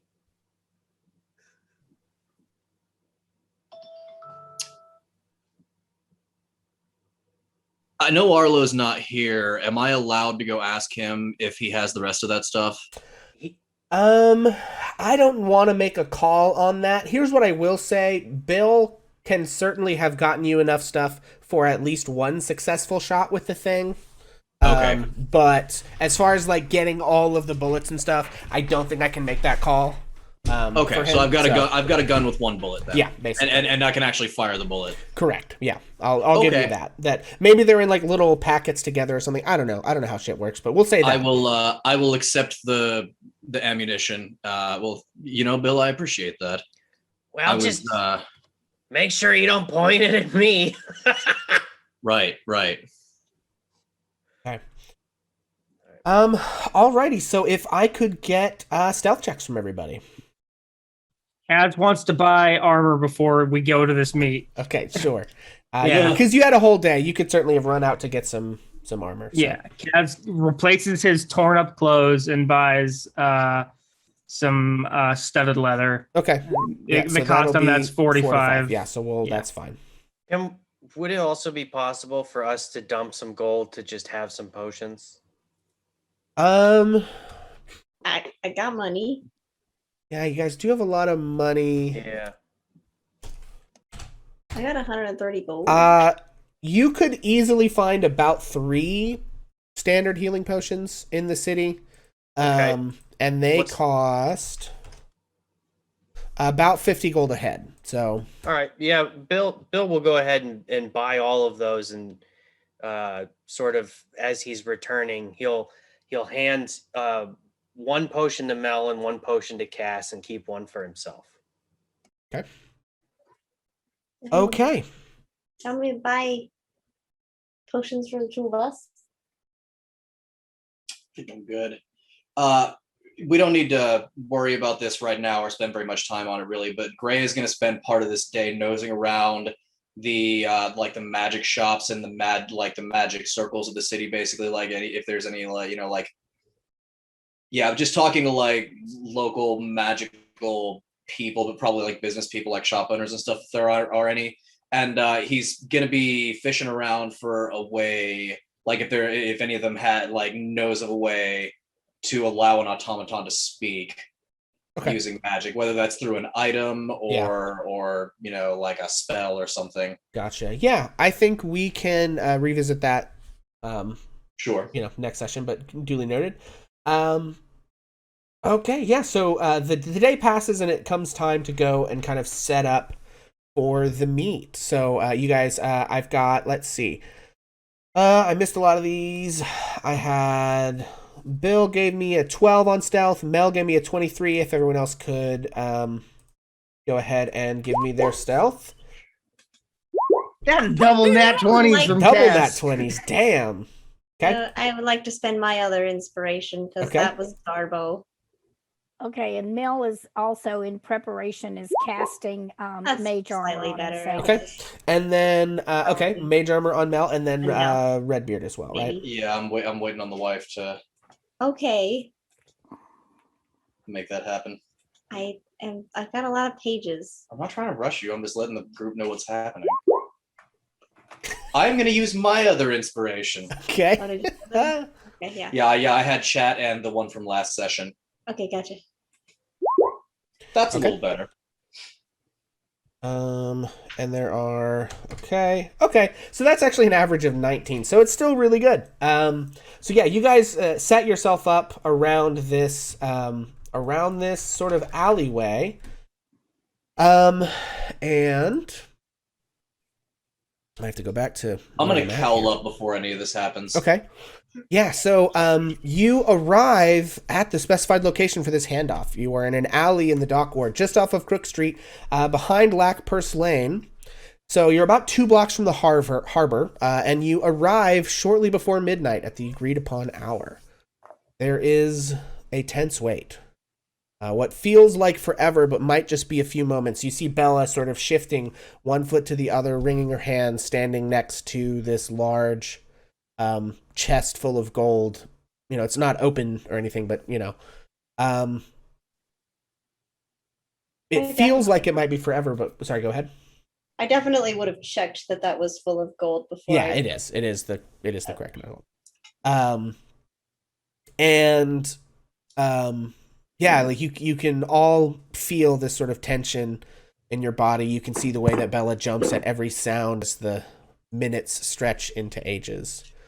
The stench of the dock ward is particularly strong tonight. It reeks of garbage and seawater and old fish. A familiar reek, but one you had become maybe less accustomed to these last few weeks, given most of you have been in Trollskull Manor instead of down here in the dock ward. Just when it seems like the interminable wait can no longer be borne, you begin to see in the darkness approaching the party another group. You can see a deeply tanned dwarf with a dark beard and hair streaked with gray, shirtless and covered in tattoos, leading a party of several Kenku, one of whom is dragging a bound and gagged man on a leash. He approaches Bella and says, "Do you have the money?" And she says, "Yes." He says, "Let me see it." As he sort of, the Kenku part and she can see her husband there tied. So Bella sort of kneels down and opens the chest. And as she does, you hear a sort of glassy kind of a tingle, like a ding, ding, ding, ding, as lobbed from somewhere, you're not really sure, into the middle of the two of them is an oddly shaped sort of glass device of some kind. You can see inside of it is this like swirling dark mist. And as it hits the ground, the troll shouts, "Betrayal! I thought I told you to come alone! His life is forfeit!" And he turns to strike down Bepis in a flash when you all of a sudden see something. You can't exactly make it out, but it races almost with inhuman speed in between the two of them. And the arm of the dwarf carrying the axe, it almost seems to like get a mind of its own as he swings it, and it diverts itself into the neck of the nearby Kenku. At this point, you notice coming over the roofs nearby about 20 men in dark leather armor rushing into the alley rushing in from nearby alleys and rooftops. What do you guys do? Fight! Yeah, okay, so shit's popping off. So you guys rush into action, I'm sure. All of you start doing your best to like sling spells and bees and arrows and everything that you can to rush in there and get to the action as quickly as possible. As you go to get closer, the makeshift device, whatever it was that was thrown into the middle, you hear the cracking of glass and an orb of magical darkness, whoof, with a 20-foot radius, so 40 feet of darkness, just flashes into existence around Bella and the dwarf and the Kenku as these dark individuals. They appear to have some sort of, as you look closely, some sort of specialized goggles or something overlapping their eyes. As you race, another one of these objects lands in front of you and cracks, and you are all plunged into darkness. Quick thing. Redbeard doesn't go rushing right in. He is actually going to hang back and observe the situation to kind of like get his bearings on it before he rushes to act. That's fair. I think just given where everyone's placed, like even if you hang back, you're still going to get in at least the edge of this darkness. Okay. And so what happens next is just this utter chaos. It is nearly impossible to tell. Like there's just creatures everywhere running into each other, attempting to fight. It's very difficult to like communicate in the heat of this battle. So basically what I want to do here is, rather than do an initiative like count by count, track of everything that happens, I more or less just want to make some attack rolls. Okay? So what I want is each one of you roll me 1d12 as you just have this chaotic rush of people screaming and fighting and dying in this ambush. I'd like everyone to roll me a d12. Okay, 2, 5, 10, 12. Damn. Hey. I don't know. Yeah, I don't know. look at that. Might be. So we're one from my bees. Okay, and I need this.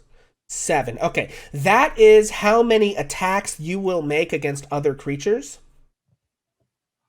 And these attacks will be made with disadvantage because you can't see.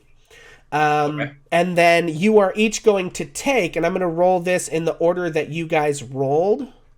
Okay, so I need, 5 of these? I don't know that my Okay. Go ahead. my focus would be on attacking. once everybody gets enveloped in darkness, I guess I like. So here's the thing: if you don't attack, everyone's gonna attack you, right? Like it's literally there's just an insane chaos, and like if you like you can try and do other things, right? But it's like no one can see anyone, basically, right? And like it's a general brawl and melee that's breaking out, right? So like there will be some amount of someone's coming after you, right? So you can also tell me if you have some other goal of what you'd like to accomplish in here. But I think this part of like the combat aspect of it that we're really truncating mostly for kind of time constraints, like this is just kind of the mechanic of how I want to play out this chaos, if that makes sense. Okay. If that's okay. Oh, If possible, Cass yells out, Bill, Mel, you've got this! And tries to give them both bardic inspiration before shit pops off. Okay.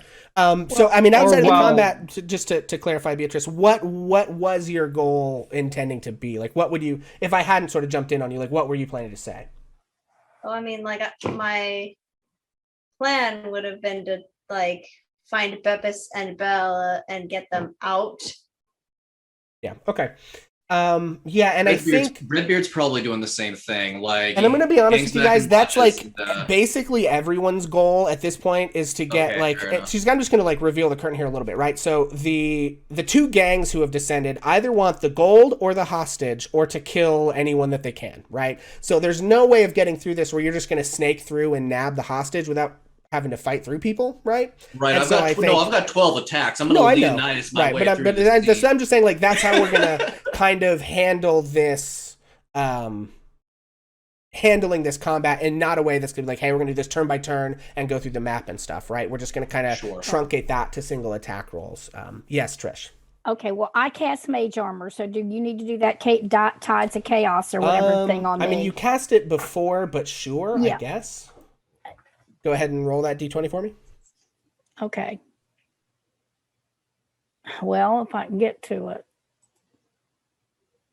A 3. Okay, so that does not Probably go should off. take him. I know that we talked about that, DC, but I'm gonna Okay. not do that outside of combat because I don't feel like it. Okay. Okay, so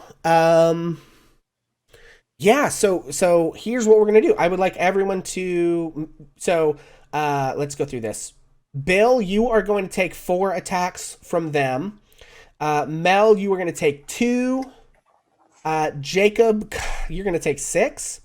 Redbeard is going to take 6. And Beatrice, you are going to take 1. So these may not hit, but like those are how many people are coming at you in this process. All right. So let me get my correct creatures out here that I need. And then we also need to know how many we get. And to- everybody's rolling at disadvantage, it sounds Everyone's rolling a disadvantage, yeah. like. So there's that at least. Except for the monsters with goggles. Right. Oh. Well, Okay, so I am going to start with... Okay, so why don't we do this? Bill, if you'll go ahead and make your 2 attacks. Sure thing. And what I'll say is if you can successfully make your attacks, you'll impose disadvantage on the creatures with goggles. Okay. All right, so that's a 12. 12 actually hits. Oh, Jeez. all right. Not a Go high ahead AC and- on these things. I'll roll damage for that. Okay. That is Nice. going to be 15 bludgeoning damage. Okay. And 18 an hits? 18. And that's going to be 9 bludgeoning damage. Okay. Okay, so these 2 attacks are coming. I have 4 attacks at Bill. First 2 are disadvantage. So, Come and get me. all right, I've got a 9 and a That misses. 15 Miss. and a 5 Not good enough. and a crit on a 24 for 7 points of bludgeoning damage. Well, sure. Why not? Okay, so then Mel, you have 10 attacks. Okay. Holy shit. And you have, let's see, 2 attacks coming back at you. Okay, so, So you can I literally just roll Ray of Frost, or if you want, whatever your go-to cantrip is. That's what I would recommend, honestly. Okay, Oh, because no. I can't. You can't see anything. No, it needs to be your rapier, unfortunately. That's going to severely limit the magic Okay. casters. So I'm going to do 10 rapier attacks. Okay.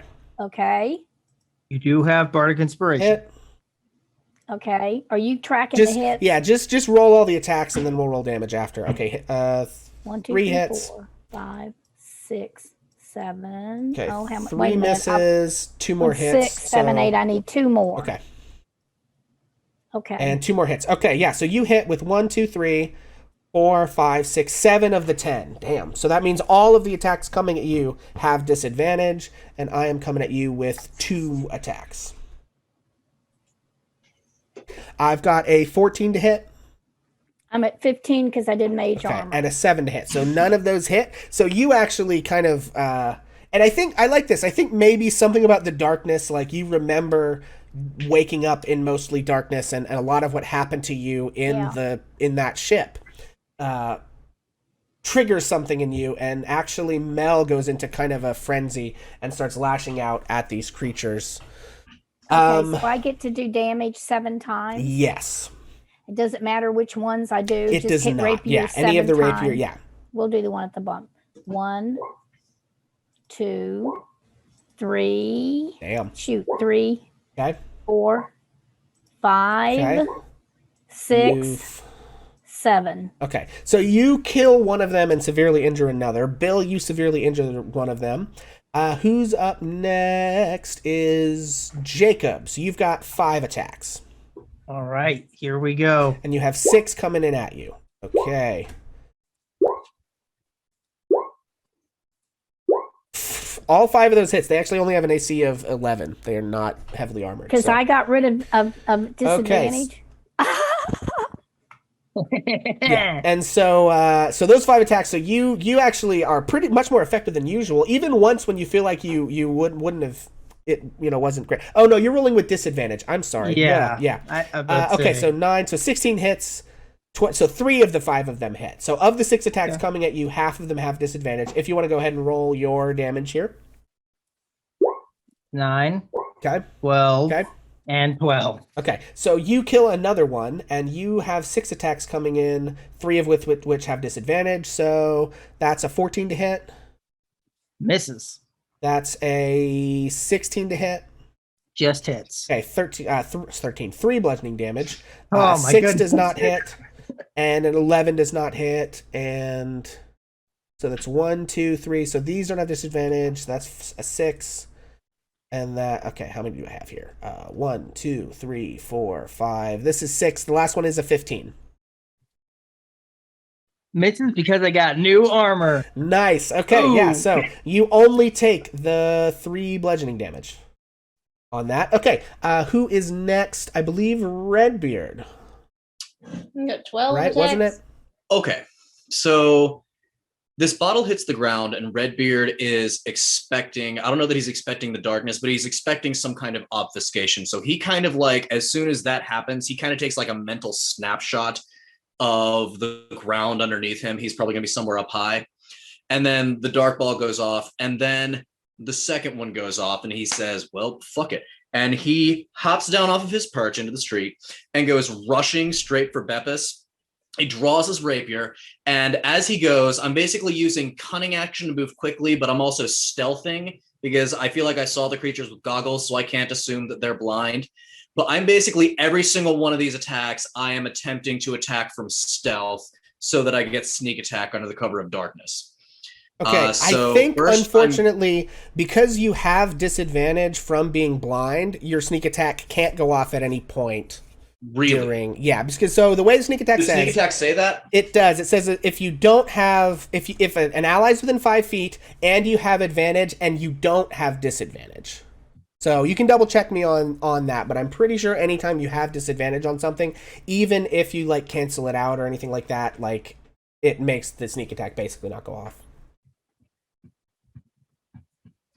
If you have advantage on the attacker. Okay, I see. So Yeah. the stealth would have given me advantage, but I can't get it. Okay. So Because could I basically use what the happens, stealth to right, is it cancel out the says- disadvantage. I mean, I guess because you have bonus action, sure, I'll allow that. Okay. Make 12 stealth. Okay, make one I'm gonna make stealth one check. big stealth check. Yeah, because that's Okay. that's cause, technically you'd have to make it every round, but we're truncating all that. So yeah, just make one stealth check for me, and we'll It's a Okay, 25. but I don't think they possibly have they don't have they can't, even So if they he nat very 20. quietly and deliberately slips through this Yeah, crowd so and go ahead and roll those starts doing attacks the choppy straight up and choppy. down for me. just anytime I hear something nearby, I'm taking a swing. Yeah, and we're using the rapier for all 12 of these. Okay. Okay. 1, That is a crit. Okay. 2, That is a miss. That is a 23. That's funny. 4, That is a 14. Okay. 5, That is an 18. 6, That is a 16. Okay. 7, That is a 24. 8, That is a 26. 9, That is a 21. 10, 19, two Good more. lord. 21. And another Okay, crit. Good lord. So yeah. I missed once, and then All the just, others are hit. like I said, Yeah, just so- like if Leonidas was a ninja instead of a Spartan, this is So very does much he what not- this like. If you get these guys in the goggles are just seeing this gray blur go through, Yeah. and just Sure. like a fucking food processor. Does he not have disadvantage? So I he, use because he stealth. has, yeah, so he, as a rogue, can use his cunning action to hide, to attempt to hide. So we made one stealth check because I didn't want to make 27 stealth checks and 27 perception checks. Okay, He I got a missed that. 25, and they, even if they nat 20, can't beat a 25 DC on a perception check. So Thanks for clearing that up. yeah, Sorry, that's I fine. missed No, it. it's fine. Okay, yeah, so go ahead and roll that damage 11 times, Oh my god. Okay. 2 of which will be crits. So we'll do the crits. So the 2 So we crits are got- 13 plus 6. So those are 2 19s. We'll just use those. And if you can just keep Yeah, getting and the then 6, the one roll we it won't do here the for extra. now. Yeah. what? Roll the rest of them on something So that wasn't a that's crit. 28. Oh.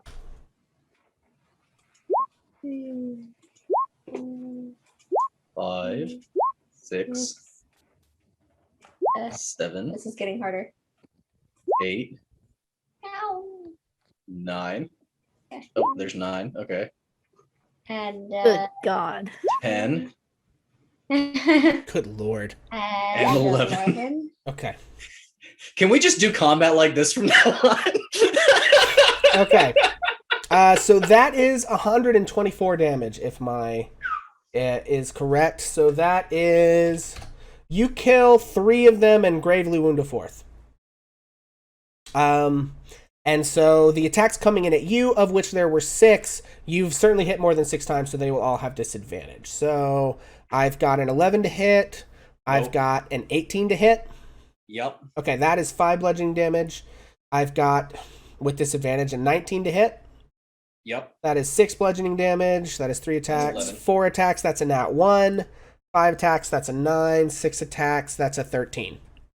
So, Okay, so it sounds like I took 11 you bludgeoning took damage. 11 bludgeoning damage total. Okay. Okay, and then who else is left? Cass? If I I'm not already went. mistaken. Okay, who is it? Beatrice. Beatrice is left. Okay, Beatrice, you have 7 attacks. You only have 1 coming in. So, Oh, nice. Lucky Yay. you. Let me. yeah, so, and as this is all happening, I'll just go ahead and narrate kind of while you're rolling. You guys are pressing through this chaos as, you know, everything is just absolutely crazy. There are people coming at you, and it's almost impossible to tell, other than just via shouts, who Can you're I even also fighting at this use my point. bees on all of these? Sure. Yeah, if you when you hit, you can roll B damage. That's fine. Okay. God. I mean, if Red can cunning action Such a hide, you can certainly get horrifying your bees moment. off. Like, y'all done fucked up. You have fucked up. Yeah. You fucked Okay, up. so yeah, go ahead and roll his attacks for me. Okay. 1, 12 hits. 2, a 3, a 4, Jeez. a 5, Hits. Okay. Six. Hits. and a 7. You missed Okay, one you of missed those. one of those hits. Even with and so disadvantage. with disadvantage, because you hit them once, the attack that comes in at you is a 6 and does not hit. So go ahead and roll your damage as well. Lord. All right. So you're rolling damage 6 times. Okay. And bees 6 times? Yes. Okay. 1, 2, 3, 4, and 5, and a 6, and where bees? They're bees. 1, 2, 3, 4, 5, 6. Okay, Lord. that is 65 damage. So you kill 2 of them. Good lord. So you, yeah. And this is the chaos, right? So Redbeard is racing through and slays several of them in the way. Mel goes crazy and unleashes a number of attacks. So you guys basically all just kind of go real hard in the paint, as it were. How many chops does it take to get to the center of a Xanthorum? Yeah, and shortly, a few moments later, the darkness fades. And when the darkness fades, I killed Bepis. no, you see that all of the representatives of the Xanathar's Guild are dead. Or missing. You didn't. I don't think you had a head count on how many of them there are, but there are several dead. Kenku and the dwarf is dead, and there are a bunch of dead thugs. But when the darkness fades, you do see Bella is alive. She, it seems, was hiding under one of the corpses, so she sort of crawls out, covered in blood, eyes wide with fear. But Bepis and the money are both missing. The money. Gray immediately sends Pepper up Yeah. Okay. to see if he can get a beat on where they went. Yeah, make a perception check with Pepper. It's 20 guys, so I'm really hoping they can't just vanish into thin air. I need a perception check, babe. Well, For Pep. 15 of them vanished into the pavement right beside you. At least as far as they their vanished from the their more spirits coil. go. Yeah. So Oh, is it from yours?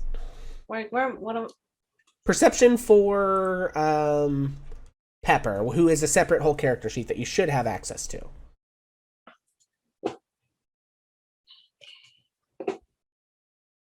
I hope. for Pepper's perception? And it looks a little Maybe a different, but wisdom yeah. check. Yeah, I don't think Pepper has a separate perception be skill, wisdom. so it's just you click where it says wisdom on the sheet, yeah. Okay, nat 20, beautiful. Well, they left a pretty big blood trail in their wake. Heck It yeah. is pretty obvious where these folks went. I presume everyone would like to chase them down and kill them. Yeah, Gray I'm says, assuming- follow me, everyone, and just bolts, and he's got Pepper following the trail, and he just follows after Pepper. Yeah, and so you begin to Parkour race this through the bitch. midnight streets on the dock ward. Drunken sailors and, thugs and vagabonds abound as you race down from this alleyway between sort of Crook Street and Lackpurse Lane onto Belnimbra Street and then south to Sail Street before cutting through another alley towards Dock Street. And right on the harbor, there is a large warehouse. And it is clear that your quarry has entered this warehouse. Lego. Where is... There it is. Yes. So, Do you have the prestidigitate? Yeah. Can you get the blood off of Mrs. Honeymaker, please? Yeah, Miss Honeymaker, here, come here. And Cass just kind of whistles a tune in the air, like the musical notes from the whistle kind of run through her dirty clothes and like pick all the blood off. okay. Yeah, so you guys make your way to the warehouse. Arlo shouldn't be here. Oh, thank you. Yes, I appreciate that. Make your way to the warehouse. What do you do? Why can we see things? I'm going to do... Can you not see do things? Do what? Sorry, can you not see things? Somebody said, why can we see things? I can see everything. Oh, Okay. we can see things because there's light. Okay. Yeah. Yeah, it looks like he went ahead and preemptively put us... Did we Yeah, go I mean, I into the assume you're warehouse? going in here, so I don't know Yeah. what your plan exactly is, but go ahead. I was gonna, before I went in, use Pepper to kind of circle the building like I usually do, just to kind of get a top-down beat on the situation. if Sure. possible. In this Windows, doors, situation, things like that. yeah, in this situation, there's one like major dock door that goes in, and all of the windows are kind of like boarded over. So Okay, there's not let's really just- much of a way to see. Let's in just go in the front fucking Okay. door. There's no need for pleasantries. Let's Okay. just kick the shit in and then kick Okay. the shit in. Can I get a marching order, please? I'm first. Okay. Yeah, be that's second. fine. Phil goes first. Okay. All right. fair enough. Finally, we So- do it my way. Yeah, you guys rush into the room. Bill, you are in first. You can see standing across the room is an individual. He has sort of a kind of side-shaven head, and he has kind of a bun at the back of his hair with like a wooden spike sort of driven through it. He is wearing, I've got to show you this art because I'm very happy with how it turned out. Let me find this guy. Oh, no, I gotta do this, I think. I hope. Please. Yeah, okay, thank you. Go to that. I'm just gonna... Okay, so this is the dude that you see. He has this kind of like vest on and these sort of gray woolen pants. He's got brass knuckles and this purple tie. And you can see him, and he turns as you come in. And sees everyone rush in and looks over into a corner to the north, which maybe Redbeard you can see from your angle. There appears to be hidden not that well behind some barrels on the other side of the warehouse are a couple of cages in the floor, like built down into the ground. And Bill, what do you do as the first one in the door? Bill rages. Okay. And Good call. There's no time for talk. This is a man's life. With the money gone, Bepis's life is basically so Bill's not talking. He's raging. okay. And Bill is going to dash. Okay. Oh, 5, 10, 15, 20, 25, 30, 35, 40, 45, 50. And because we level up to level 4, Bill took a very special feat. Bill took the Charger feat. So as long as I use my action to dash, I get to make an attack at the end if I go straight for 10 feet. Nice. Okay. Well, as you cross about halfway through the warehouse, from the ceiling falls down massive iron bars with a heavy ka-chunk, a heavy thud, and Bill is alone on the other side of those bars. Going one-on-one. And this individual, as you approach, he doesn't appear to take the kind of like pugilist stance that you're used to. He settles down into a very steady sort of martial arts kind of a stance. Go ahead and make your attack. He knows karate. Oh, Yeah. that's Bill, fine. be careful. He knows And then karate. after this attack, I'm going to need everybody to roll initiative for me. And I'm going to pop us... Oh, you guys actually couldn't see... Oh, man, that whole time. Hang on. I have to show everybody the art. Because I was on the wrong screen the whole time, and nobody else could see it. No, Not we- you so guys I think he's could. talking about showing people the at screen. home. Yeah, people at home couldn't see that. So I'm a fool who has gravely erred. This person... So there he is. You can see he is wearing these brass knuckles and this kind of like white collared shirt and vest as he settles into this combat stance. Okay, bam, Oh yeah. and I want to dupe. Okay. I don't know why it's like you There are want few people going before me. I will be right back. Okay. selected baloney. Um, Gray is 13. Beatrice is 17. Oh, that's not what I need. This, that. Okay. There we go. Okay, so he said there's a couple of people. Cass was first. We'll skip him. Bill, you have that attack. What did you roll? Did I see that? Did I miss it? That is 21. a 21 We're to not on yeah. the initiative. Who did I miss? I'm sorry. Beatrice has a 17 and Gray has a 13. We're not. I don't see us in the Okay, turn so order. I've got a Beatrice. I don't have Gray in there. You're right. I will add him. What did Gray have? 13. 13. Okay, thank you. Okay, descending. So I all right. don't see Beatrice on that chart either. Yeah, Beatrice got a 17. for initiative. Okay. I don't understand. I mean, I have them on my chart. Oh, it's just I have it's not 4 showing people up on the on our turn end. order. I've got me, Bill. Maybe refresh Peter, your pages. and- I've got Cass, Arlo, Bill, Beatrice, Mel, Redbeard, the dude.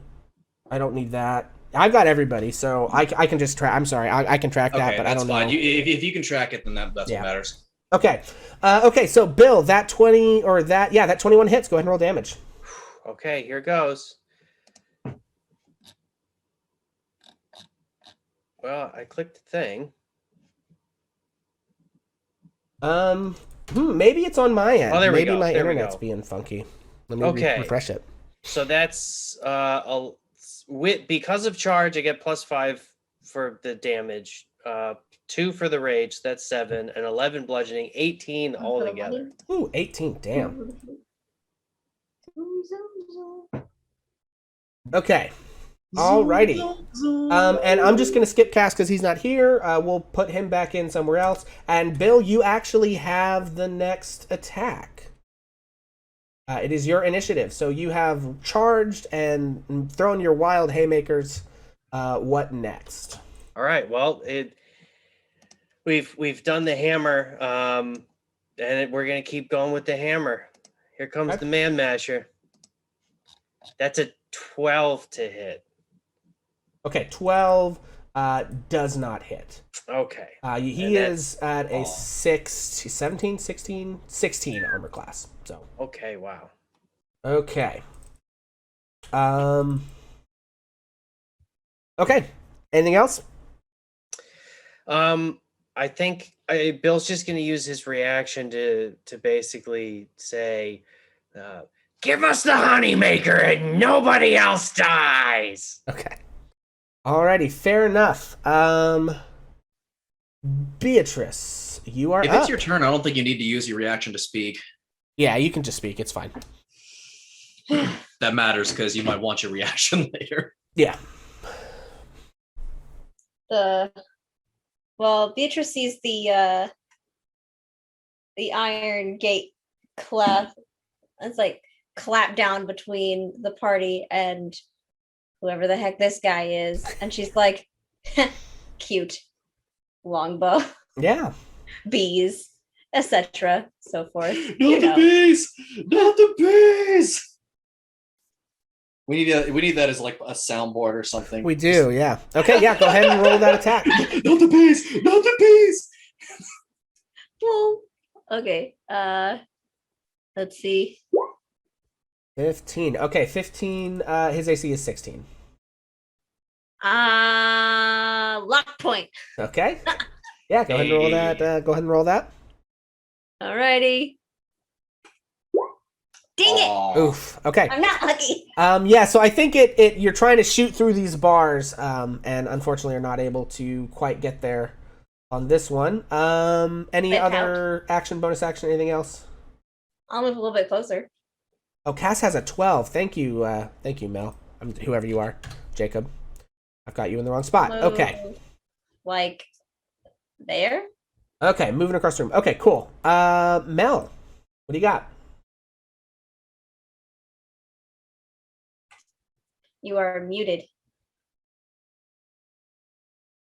So I'm confused. I rolled a 10, so I'm coming ahead of Redbeard and ahead of the guy. Oh, you got, okay, I'm sorry. It must have old initiative in there for some people. I think that's why you, yeah. Yes. Oh, yeah, you are in there. Okay, my bad. Okay, I got you. So actually up next is Redbeard. Okay. The first thing I'm going to do, hopefully with a free action, is I'm going to scan that other side of the room to see if there are any windows, boarded up or otherwise, over the cage that guy glanced at. Windows over the cage he glanced at. Yeah, just like on that side of the room. Is there a window to the outside world somewhere on like either that north wall or the back of that east wall? Sure. Okay. I am going to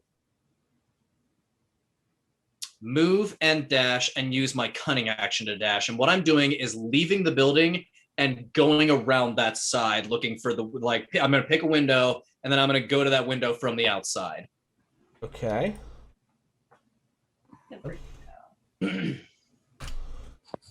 So that's like 90 feet of movement. Okay. All right. Dip.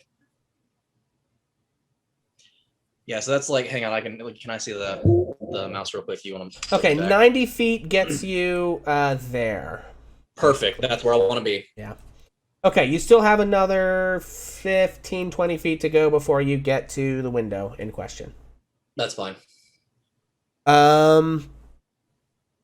Okay, and next, from up above, there actually is a balcony kind of up above a little bit. There's like some rafters, and several ropes drop over the sides as some assholes jump into the room.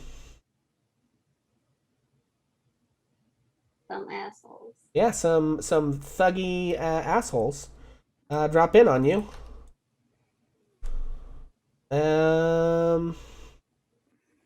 Okay, so about 7 or 8 of these folks sort of come leaping over the side with maces drawn. And that is going to take their whole action for this turn, is to safely get down the ropes. They don't also have room to rush up and attack you. That's going to take their whole movement and action. But they do drop down and into the turn order. Cass, you're up. He is not up. He's not here. back. Okay, we will come back to him. So, all right. Do these bars go from floor to ceiling? I'm assuming they Yes, are. yeah, they do. Okay, Yeah, perfect. they go from floor to ceiling. That makes what I did less stupid. Yeah, they do. Okay, so this individual who is fighting with Bill takes a pretty solid hit or two from this hammer, and then sort of like cracks his neck and says, they told me you were in town. I didn't think I'd get the chance. I'm back. Okay, we are going to do you after we do this guy then. So he is going to make some unarmed strikes. I've got a 16 to hit. Miss. I've got an 11 to hit. Miss. I've got a 12 to hit. Miss. I've got an 18 to hit. That hits. Okay. Feels like And you're you floating like a take butterfly. 10 bludgeoning damage halved to 5, and I need you to make a wisdom saving throw. Wisdom. Oh crap! Oh no. Do you have some kind of paralyzing monk bullshit? 19. 19. Okay. Hey. So Hey, he, it's surprising. for you Bill. were able to bat away several of his attacks, but he lands this hit on you, and then he turns his hand, and you can feel for a second your blood almost like drags your arm around, like you can just feel the fluid and the blood in your arm attempt to get a mind of its own for a second, but you're able to shake off the effect. Is he a bloodbender? That's bullshit. Okay, so that brings us back to Cass. All right. This guy's wearing brass knuckles, right? Yes. All right, cool. Cass is going to cast heat metal on that guy's brass knuckles. Okay. What kind of Yeah, save get am I him. making on that? So His he hands. he Dex automatically save? takes 12 fire damage, I believe. And he has to make the save. If he makes a save, he can keep holding on to his object. Okay. If he doesn't make it, then he has to drop the He knuckles. made the save. Well, And he takes they 12 heat up fire and they damage. burn into his hands, and he looks at Bill as they heat up and burn his flesh and he says, "This is gonna be just like your fucking aunt." As he sort of like smacks them together and sparks fly off of them, and that brings us to Mel. Okay. Oh, hold on. I have movement. Oh yeah, do your thing. Yeah. Yeah, Cass is just going to run right here between Mel and these thugs. Okay. And yeah. Okay. That brings us back to Bill. So, Whoa. yeah, we skipped over some folks. Oh, You're- yeah, we yes. did. Okay. It's Mel it's at 10. My bad. It's Mel. Go ahead. And Pepper should be in here somewhere. Redbeard probably would have left him by the door when he ran off. Okay. Okay, Mel was looking at the minute the grate came down. Mel's looking at that grate to see if it goes all the way up to the ceiling. It definitely does. Yes. Yeah, like but that, and so then those guys drop, Right. and Mel immediately fires off magic missiles, and I think in the furor of it, he's a he now. His ball bearings fly, and he takes one hit at each one of those guys. Okay. So Okay. starting going from left to right, it's Sure. gonna be And what level spell are you casting first, or? okay. Magic missile is a level 1 spell. Right, but so if you wanted, like, I'm not telling you to do this. If you wanted to add an extra dart, you can do a second level spell, but you don't have that many slots. Just kind of reminding you the mechanic there. well, but I do have the sorcery points. Correct. So yeah, I think that I will do magic missile at Okay. if I can at the second level, since I can't Okay. use web. So or that'll whatever. get. So you want to do one at each of the first 4 guys to the north or to the south? Which ones were you going for? Yeah, the 4 guys that I'm going to do them all the ones that are beyond cast, because I Okay. looked in one direction when they were coming, and Okay. I don't. Yeah, so it's those Yeah, that's 4 fine. guys going from left to right north of me. Yeah. Okay. So go ahead and. I mean, that's just auto hit. So we've got a 5.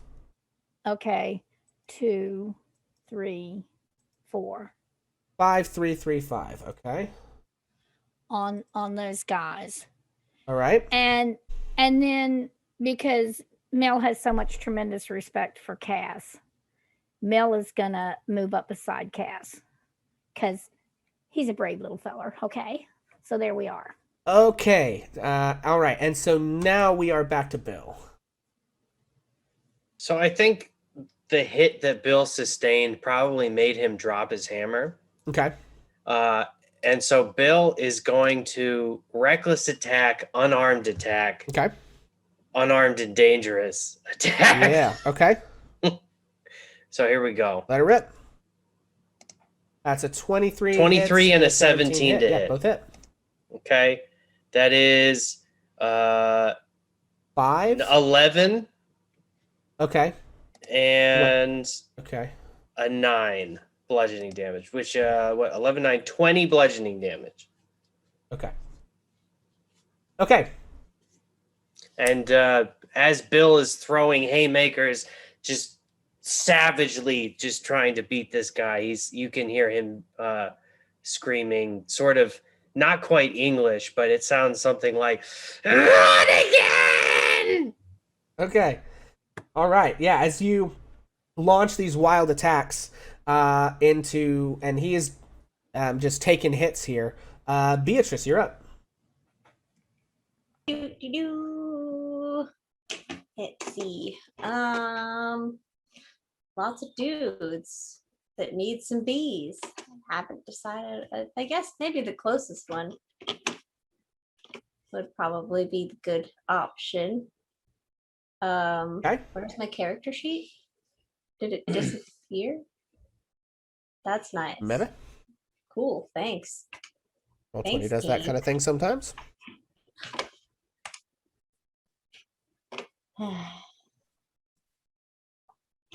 Have a guy to my like Southwest. southwest. Yeah. Okay. Just gonna get some bees. I don't know why my character sheet disappeared, but we fixed it. It's fine. This is fine. Okay. Okay. Yeah. 21 hits. Yay. And longbow. And Okay. bees. For a total of 11 damage. Okay. Yeah. So you launch an attack, and your bees and your bow certainly do a significant chunk of damage to this guy. He seems pretty not happy about that. Any And I would movement or also anything like else? Bonus action Hunter's Mark. Got a big dude Big over dude. here. Okay. Let's see. There was a bullseye thing that I like. Okay, Hunter's Mark. All right. Any movement? Nah. Okay. Alrighty, that brings us to Redbeard. Okay. So I am going to, and I'm prepared to take some bludgeoning damage from this. But basically, what I'm gonna try to do is like I'm gonna close on this window and like kind of like as I'm nearing it, I'm gonna kind of like grab the edge of one of those boards and try to like swing my entire body. So I'm like changing my momentum. I'm basically trying to like smash through this boarded up window. So it may take like a combination acrobatics athletics check, and I will probably get hurt. Sure. So we'll start with, let's say, an acrobatics check, and I'll use that to alter the DC depending on how successful you are of the athletics check. All right, here we go. Thingies crossed because I'm out of inspiration. Here comes the acrobatics check. That is a 19. 19. Okay, so I'll say that'll set your athletics check at a DC. It would have been a 15. I'll give you a DC 13. DC 12. I'll give you DC 12 on that. Okay. 17 is my athletics check. Sure, yeah. So you are able to bust in this window. And yeah, I think you are going to take 1 point of bludgeoning damage as you swing through the window. All right, so I take 1 point of bludgeoning damage. You said, so that's what, like, I probably have used 20 feet of movement to do that? Yes. I'm going to look down into these cages and see if I can spot Bepis. You do. He's in the cage right there. Then I'm going to use my action to attempt to unlock this door with my thieves' tools. You know, I do think that slamming through the window like that is going to take an action. I think that is a significant That was my enough action? ask Okay. to go ahead and have that be an action. You still have your bonus action if you want to do anything with that, but I do think that is going to take your action. Okay, so bonus action. Yeah, you've got dash, disengage, and hide as a cunning action. I don't know if there's anything else. Oh, you're a thief. You actually might be able to do thieves' tools as a bonus action. Yeah, check that out. It's dash, disengage, or hide. Yeah, but you have the thief archetype, and I think that might actually let you do more. Oh, hey, you're right. Fast hands. I can use my bonus action to make a dex check with my thieves' tools. Hey! Yeah. So that's what we're going to do. You're welcome. I appreciate that. I forget that's a thing sometimes. I haven't. Most people don't run thief archetypes, so it's not one I run into a lot. Okay. Yeah. So you can go ahead and make that sleight of hand check. Query. And and dex and We got 11. Okay. I don't think 11's quite going to get you there. I do think this is a slightly tougher lock than that. So you get over there. You can see Bepis. Bepis is bound and unconscious in the bottom of the cage, and I think you're trying to what is this? feverishly unlock that grate, but it's kind of old and rusty, but not in a way that's making it any easier for you to pick. Maybe. Okay, the next thing that's going to happen is that Pepper is going to act basically on his own initiative because he saw what happened and I didn't. He's going to swoop down here and use the help action to give Beatrice advantage on attacks against this guy for the next round. Okay. All right, and that brings us to the enemies. So I am just going to have them kind of gang up here. Why? Did none of them move away? Do what now? Yeah. The squishy ones always get ganged up on. Well, they don't have. I mean, you certainly got your own coming at you. They don't have anywhere else to go. They can't get through the things. Okay, so Cass, you have 2 shots coming at you. God, I've got a 21 and a 23 for 9 points of bludgeoning damage. Yep. Okay. And then this other one, I don't know if he's going for Cass or Mel. Goes for Mel. So Mel, you've got 3 coming at you. I've got an 11, a 16, and a 13. 16 hits. Okay. That is 7 points of bludgeoning damage. And then Beatrice has 3 coming at you. I've got, good lord, some of these. Okay, I've got a 19, a 17, and a 23. 19, 17, and 23. All of those hit. Okay, I've got 8. Cats needs to make a concentration check for heat metal. Okay. Yeah, go ahead and do that for me. Yeah. And so that is 8, 11, 16 points of bludgeoning damage. How many? Wait, heat metal is a concentration spell? Is he just gonna keep taking that damage? Every turn I can Every turn do a bonus action. except for but the part where he make failed it. the save. I failed the check. Except for the part where he failed the save. And then, Sorry, so what page? it was all three of them hit. It was 8, 3, and 5, so that is 16 points, I think, of bludgeoning damage at Beatrice. And that brings us to Cass. 20. As they sort of all race in with like kind of a and they're smacking their heavy whopping sticks in their hands and begin to kind of lay into you guys. Oh, I need to roll a concentration check as well. Ah, yes. I don't think Hunter's Mark is concentration. Let's find out. Because I think Casa does that one.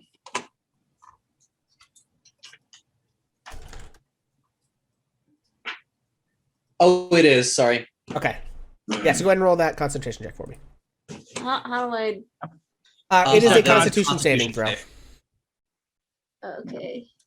DC 10. You got it. That'll do it. Oh. Yep. So you maintain that Hunter's Mark. Okay, Cass, you're up. Cass looks at Mel and says, "Take a step back and behind me," and asks Mel to move into this square and wants to hold his action until Mel has acted. Okay. You will need to Okay. declare what you would like to do for me, if you don't mind. Okay, so yeah, once Mel moves, actually Cass can move now. Cass wants to move into this square. He'll take the opportunity attacks. Oh wait, no, that's 3 opportunity attacks. Never mind. Yeah, never mind. Scratch that. Mel, you keep doing what you're doing. Cass is just gonna cast Thunder Wave at The 3 in front of you. or second level. Yeah. Okay. Okay. So I'm making con saves. What is your DC? That is oh come on, 15 that they Right. have to make, but I roll a 1. Oh, well, you rolled it at a higher level, right? So Yeah. so it's 12, but still. Okay, so 2 of them fail, 1 of them succeeds. So this guy succeeds, these 2 fail, so they're pushed back 10 feet. And I'm gonna say because they tumble over those crates, I'm gonna knock them prone. Yeah. Let's do that for prone. And then as a bonus action, cast healing word on himself. Oh wait, no, I can't because that's it's not. I can't. yeah. Okay. And Then I know we cast- fucked that up last time, but you know. Oh wait, no, I can't do bonus action. Never mind. I mean, wait, you can inspire. but- You just can't do a Yeah, spell. bardic inspiration. Yeah, okay. Uh, All right. So how much cast damage did they take? By inspires- the way, that was 12. So these guys take 12. Yep. God, these are And the guy who freaking saved way. takes 6. Okay, you. Okay. Cass inspires. Mel still has bardic inspiration, right? Yes, correct. I don't Yeah, believe anyone and so has does- used bardic inspiration yet. Yeah. I think All Bill right, does then he gives bardic inspiration to Beatrice. Okay. Says, "You've got this." Thanks. As he's getting the shit kicked out of him. Okay. So this guy. Anything else from Cass? Nope, that is it. So the Bill's opponent goes to ready his punches, and then the metal sort of stops being magically heated, and he says, "Aw,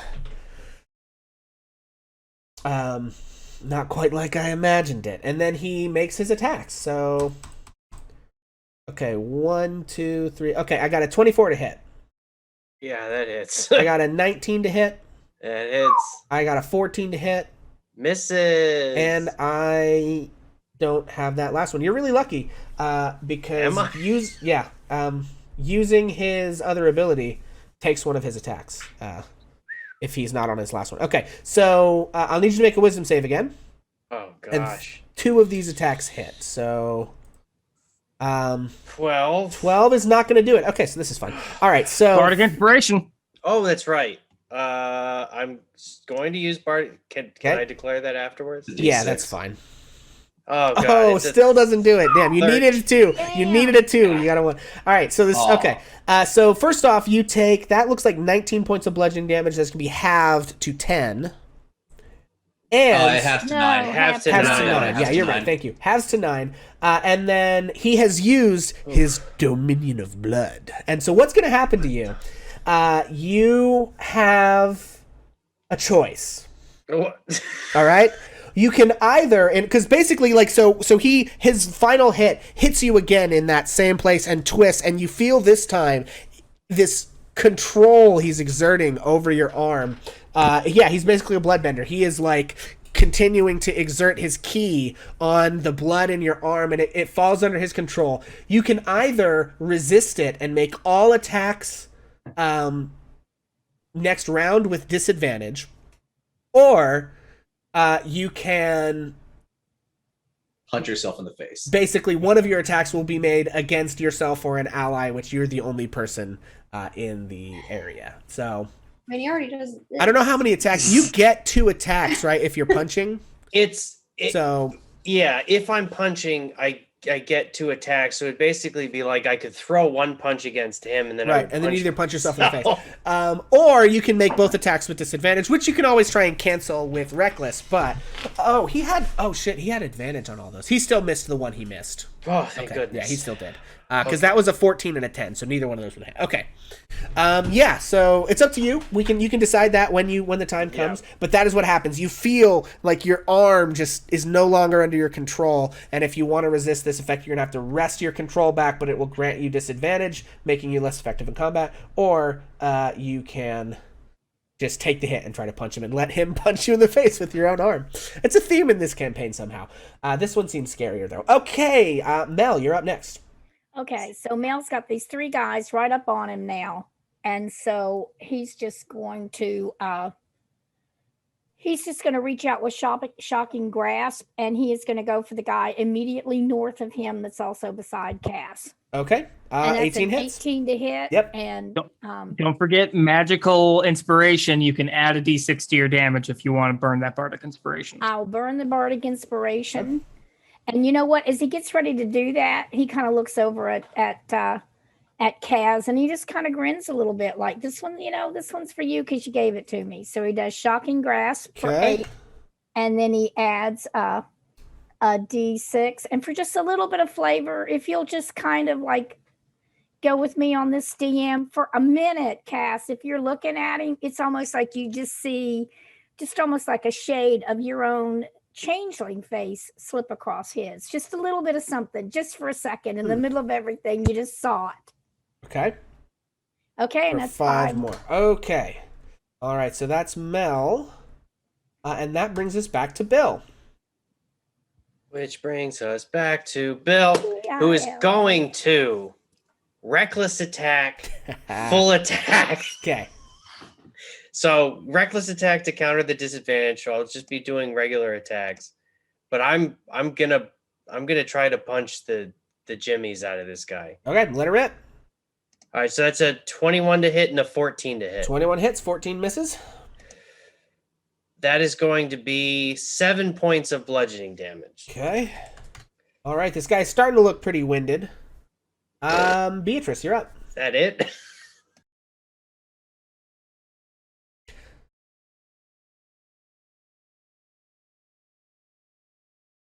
I think you're muted, Beatrice. Well, pepper scouting. Well, it'd be nice if it would stop doing that. Okay. Can't see. Pepper's granting me advantage on which one? I don't know where he moved. It was the one just on the other side of this crate from. So he's still to the southwest of you. Yeah, he's still to the southwest. He just moved north up into the next square next to you. Okay. Stabby. Bee. Okay.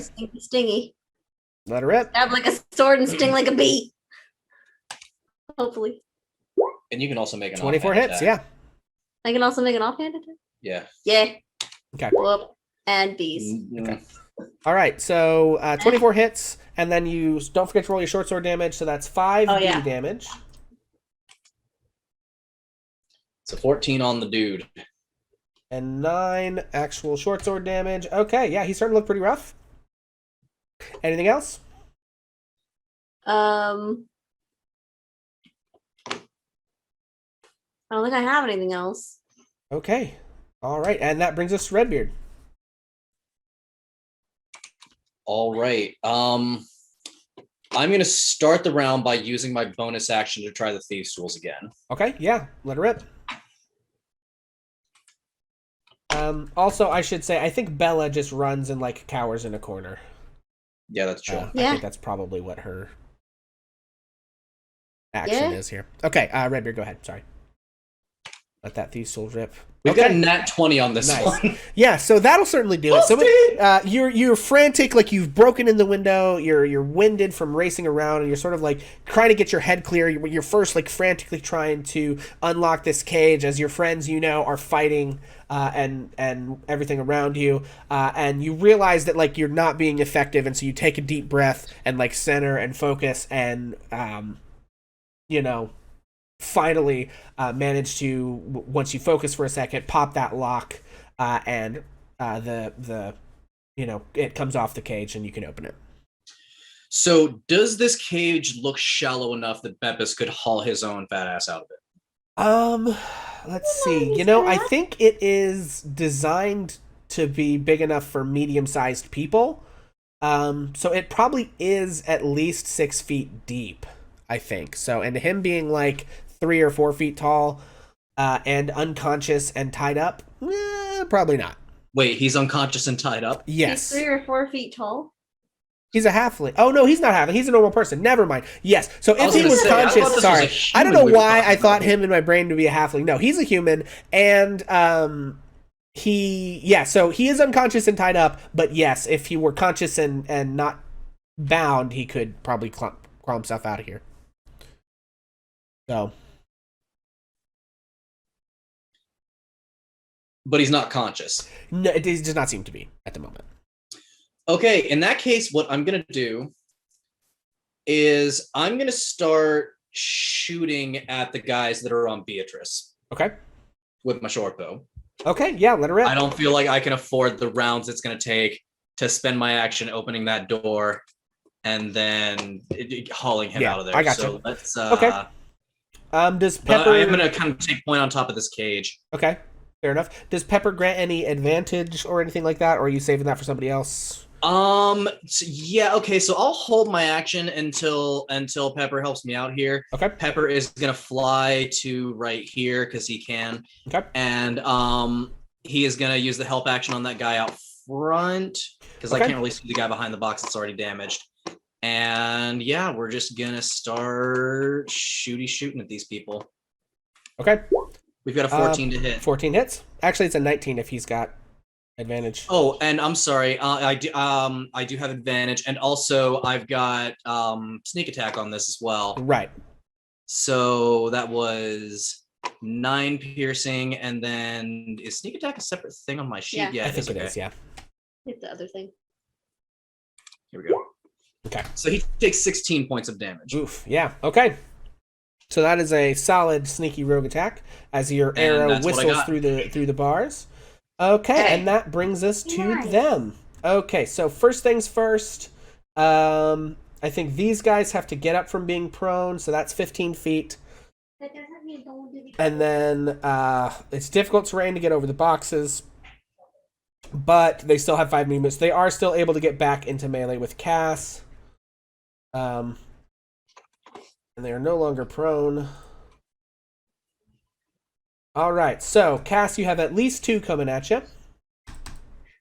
I've got an 8 and a 14. I think the third one comes at you too because you blasted that thunder wave, and he sees you as a big threat. So that third one comes out. That's only a 9. Good lord. I've got 2 coming at Mel. Go ahead. Well, first let me know what they both roll, and then Okay. I've got a 15 and a 16 coming at Mel. Cass uses cutting words on the 16 Okay. with his bardic inspiration, Yeah, so go he'll ahead. lose a d6. Yeah, is that your last bardic inspiration? I've got one more because we're level 4, baby. Okay, because you did. Yay. Yeah, that's your okay. Oh, you did the one. Okay, so that's a 15 coming at 2 15s coming at Mel. You're muted, Mel. They both hit. Okay. Well, I thought you had a 16 with mage armor. I got a 15 with mage armor. Son of a bitch, no. Okay, so that is 10 points of bludgeoning damage at Mel. Okay. I think that Beatrice, you have 2 attacks coming at you to start with. I've got a nat 1 and an 11. I don't think those are going to hit. And for the thug, I'm going to roll to see if he is pissed off enough to go for Pepper. Oh no. Redbeard, give me a high or low. Hi. That's a 97. Okay, so he's going for Mel. I'm sorry, Hit the Beatrice. bat. I don't give a shit. I'll make another one. Oh, you okay? Well, my head. He I mean, was, not right now. Yeah, okay. I'll have to make another one later. Okay, yeah. So he'll go for the bat. That is a 15 to hit for 3 bludgeoning damage. Pepper has 1 HP. Yeah, and I'm sure at 15 hits. Yeah, and so Let me check. he bats Pepper. He bats Pepper out of the air. That is a good point. Bats Pepper are pretty falls fine. and lies motionless on the floor. Let me see. AC. His AC is a 12, yeah. Okay. And when he dies, he actually vanishes. Okay. Okay. And that is them. That brings us to Cass. What you got? All right. Cass. Cass needs. How's Mel doing on health? Well, she's been better. She's Halfway probably like there. a 10 out of 32. Okay, 10 out of 32. Got it. Then Cass uses healing word at a 2nd level to Okay. heal Mel. Okay. Uh, So that is for 9 points. of 9 healing. total healing. Okay. And then he stabs this motherfucker. Okay. Yeah. Not it. So that is rapier. That is a 25 hits. Yeah. Okay. for 9 damage. Oof. Okay. He is on death's door, but still conscious. How much health does this guy have? One more. Magic missile, a One thunder more, wave. yeah. One more than what you Well, he Shocking grass. made his save. He made his save on the thunder wave and took half damage, if you recall. That's still 6 damage. These are only thugs. I mean, look, I've been keeping the math here, buddy. All right. Anything else from Cass? I don't think Cass really has anything else. Okay. Yeah, nope. All right. That brings us back to the fellow fighting Bill. First things first. Okay, answers that question. So you've got 4 attacks coming at you. As he launches into a string of attacks, I've got a 16, an 8, Miss. a crit 26, and a 17. Miss. So the crit. Okay. So on that crit, you take 10 points of bludgeoning damage, reduced to 5. And he was attacking all attacks with advantage. No, he was not. So you're right. So I got a 20, another crit, Hit. and the 17 still misses. Okay, so the 20 you take. Thank you for being honest. Take some inspiration for that. You take 5 more points of bludgeoning damage, on which is halved to what, 2, and then the crit you are going to take an additional 9 points of bludgeoning damage. That'll drop down to 4. So, how much is that altogether?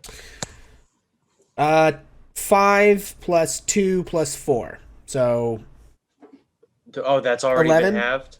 that's Okay. that's the reduced number. Yes. So All right. okay. And that brings us to Mel. Okay. Sorry, we well- may run a little bit over tonight, but I do have stuff that I need to actually get through. Okay, well, Unfortunately you here, then so. just do this for Mel, okay? What does restrained mean? If he casts something that restrains them, that thing that you and I talk about that Yeah. I just got, I can't bring it up on my phone now to see what it Yeah, does. restrained means that they cannot move. All of their attacks have disadvantage, and any attacks against them have advantage. Okay, so Mel like shakes his head. Okay, just like, oh my God, what was I thinking? And he rubs the spider web on his mage armor and reaches out his hands. In his hands, you would see it, Cass. He has this little bit of like white sticky gunk. It's just like weird looking, and he waves those out in the air and proceeds to cast web over from the floor over to the barrels in a 20-foot cube and Okay. encapsulates the 4 guys in front of him. Okay, so a 20-foot cube. Hang on. Okay, so I am going to grab a 20-foot cube and pop back over here. This cube is going to be bigger than 20 feet to start, and then I'm going to shrink it, so don't panic. Okay, so I think... Okay, yeah, that's a 20-foot cube. Okay, yeah, so they're that's it, making so- saving throws against that. Does there need to be a surge? Yes, there does. Thank you. Would you please roll a D20 for me there, Mel? And what kind of save do they need to make? A 2. Okay. Okay, wait a minute. 1d20. Okay, did that do it? You already Oh, rolled did a 2. I Yeah, accidentally it's fine. rolled it twice. I'm Um, sorry. Yeah, okay. And what is the save they need to make on this? Okay, let me get back to that page.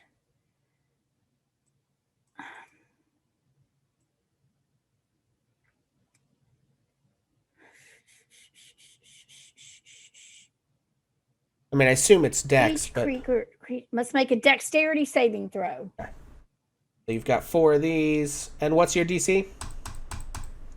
It is now my spell save DC is 15. Okay.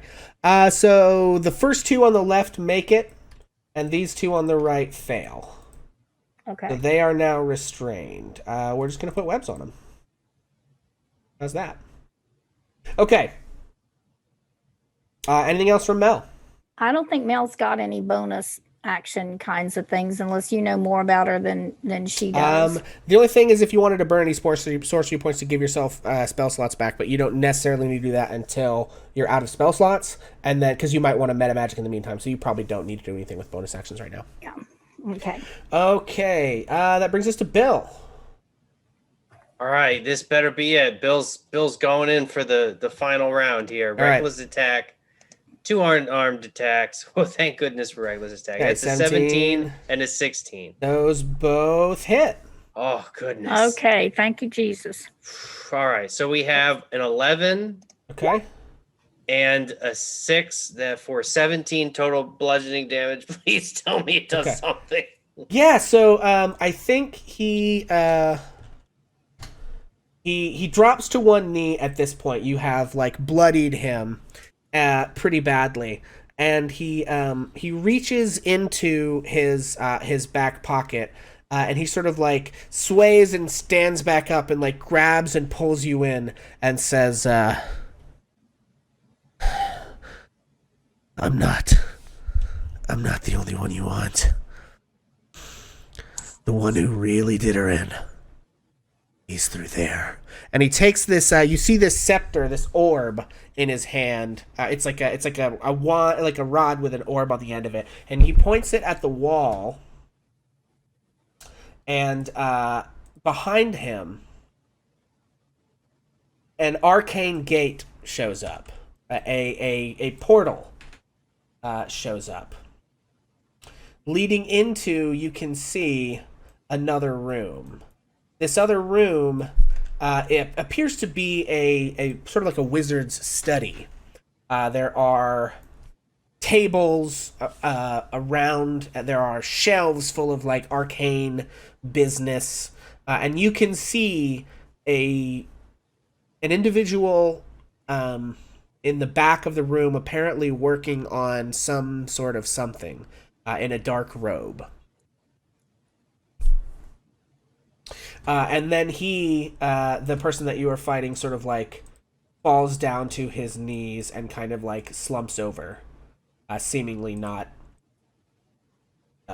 capable of anything else. What does Bill do? All right, so this is Bill's turn. Yeah, you just punched him, so you still got movement. Oh, God. Okay, well. Bill's going to run in. Okay. Bill runs in. All right. So, Bill, you rush into the portal, and you come out on the other side of this portal and find yourself, you used about 15 feet of movement to get here. You find yourself in this much smaller room. You can see now off to your left, there's this like arcane sort of circle in the floor, and there's a lit brazier inside of it. And you see, standing at the other side of the room, is this wizard who turns around and sees you and says, "Oh, I thought I might be seeing you." And I'm going to put him in the initiative. Anything else that Bill does? He's Bill is going to shout as he pushes the bloodbender to the floor and leaps through the magical portal. You're going to hear him shout, "Her name was Lily!" Okay. And then you have more movement. Are you like trying to rush across the room at him, or? Yeah, I think I'm just going to use 15. Whatever his full movement is. Okay, so that gets you to about there. So I think you maybe like knock that table a bit aside as you start to race through the room. Beatrice, you're up. Can you enhance that wizard's mini? He looks like I want to see what that looks like. Also, he looks kind of like a grungy MySpace. Okay. Yeah, so he is a very pale individual with this kind of like long dark hair. He's wearing a dark robe with the cowl pulled back. Okay. Yeah. He looks like a MySpace guy. Like a guy you'd find on Like MySpace. Tom? Like a goth Tom. Oh, okay. Yeah, I gotcha. All right. Okay, and that brings us to Beatrice. What you got? Oh, okay. He looks like a MySpace user, not the MySpace creator. Oh, yeah. Okay, and or maybe somebody you'd find on Vampire Freaks. Anyway, over off here to my right. I guess I'll start attacking that guy Okay. with some stabby Yeah, stabs. let her rip. Oh, whoops. I mean, I wish I could magic missile, but I don't do that. Technically the bees. Technically, the bees. Yeah. But those depend on me hitting, and magic missile just kind of goes and does things. Boy. Okay, short sword hits. And we'll go ahead and use the off. 19 And- hit. Yeah, both hit. And so we'll go ahead and do bees while I'm here. And Okay. You get two And you bees. said the guy to the right of you? I get 2 bees. Well, you did 2 attacks, right? No, I think you get bees once per turn. Oh, never Hold on mind a then. second. It's like a. I didn't yeah. know. All right. No, you're and fine. then Okay, so that is 8 more. do I also use the offhand or? Yes, Yeah. you use the offhand one because you don't get your mod to the damage, so 2 more. Okay. Okay, yeah, he is still kicking, Still but living. doing pretty rough here. Redbeard. Or anything else? I'm sorry, anything else from Beatrice? If I move, I'm just gonna take 2 attacks of opportunity. Right. You can use your bonus action to move Hunter's Mark if that guy is at 0 health points. I don't know. He is actually not dead. Oh. Actually. But is he at 0 health points? Also, no. You can be at 0 and not be dead. No, I know, but no, he's not. He's actually not at 0 health points. Oh, okay. Yeah. I'll be good. I'm good. Okay. Okay, Redbeard. Yeah, I'm gonna take a shot at the guy that killed my bat. Okay. Yeah, let her rip.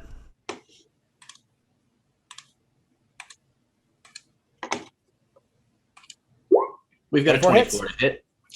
We've got short bow, and then we still have sneak attack because Beatrice is standing there. So he takes 18 points of damage this Yeah, time. that is definitely enough. So after Beatrice slashes him up, Motherfucker. he's very distracted, and your arrow takes him right in the temple, and he like slumps over into the boxes and then hits the ground. Any movement from Redbeard?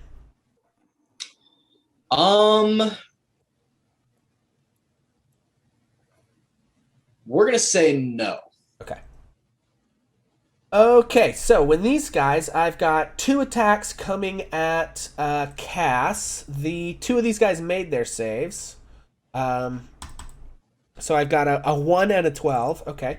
The Ooh. other 2 are coming at Mel with disadvantage because you cast that spell. I've got a 14 and a 13 with disadvantage. They both miss. And then 1 more coming at Mel from the guy below. That's a 10. And then Oh. 2, good lord, 2 coming at Beatrice.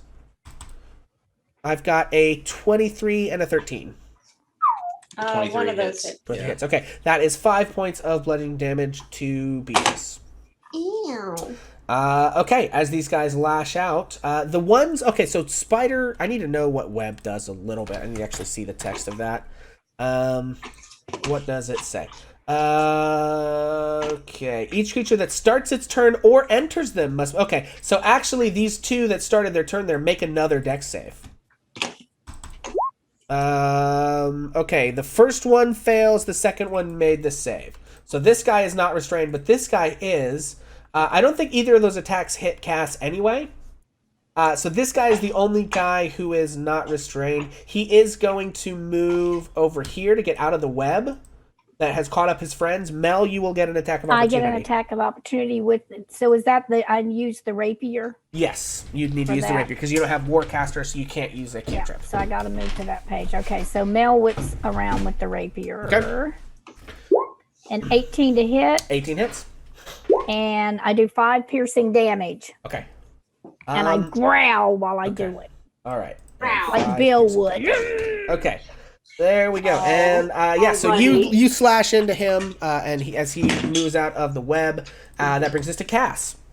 All right. Well, Cass's plan has changed. He was going to Thunderwave again, but now there's been some movement. Yeah. Cass is going to.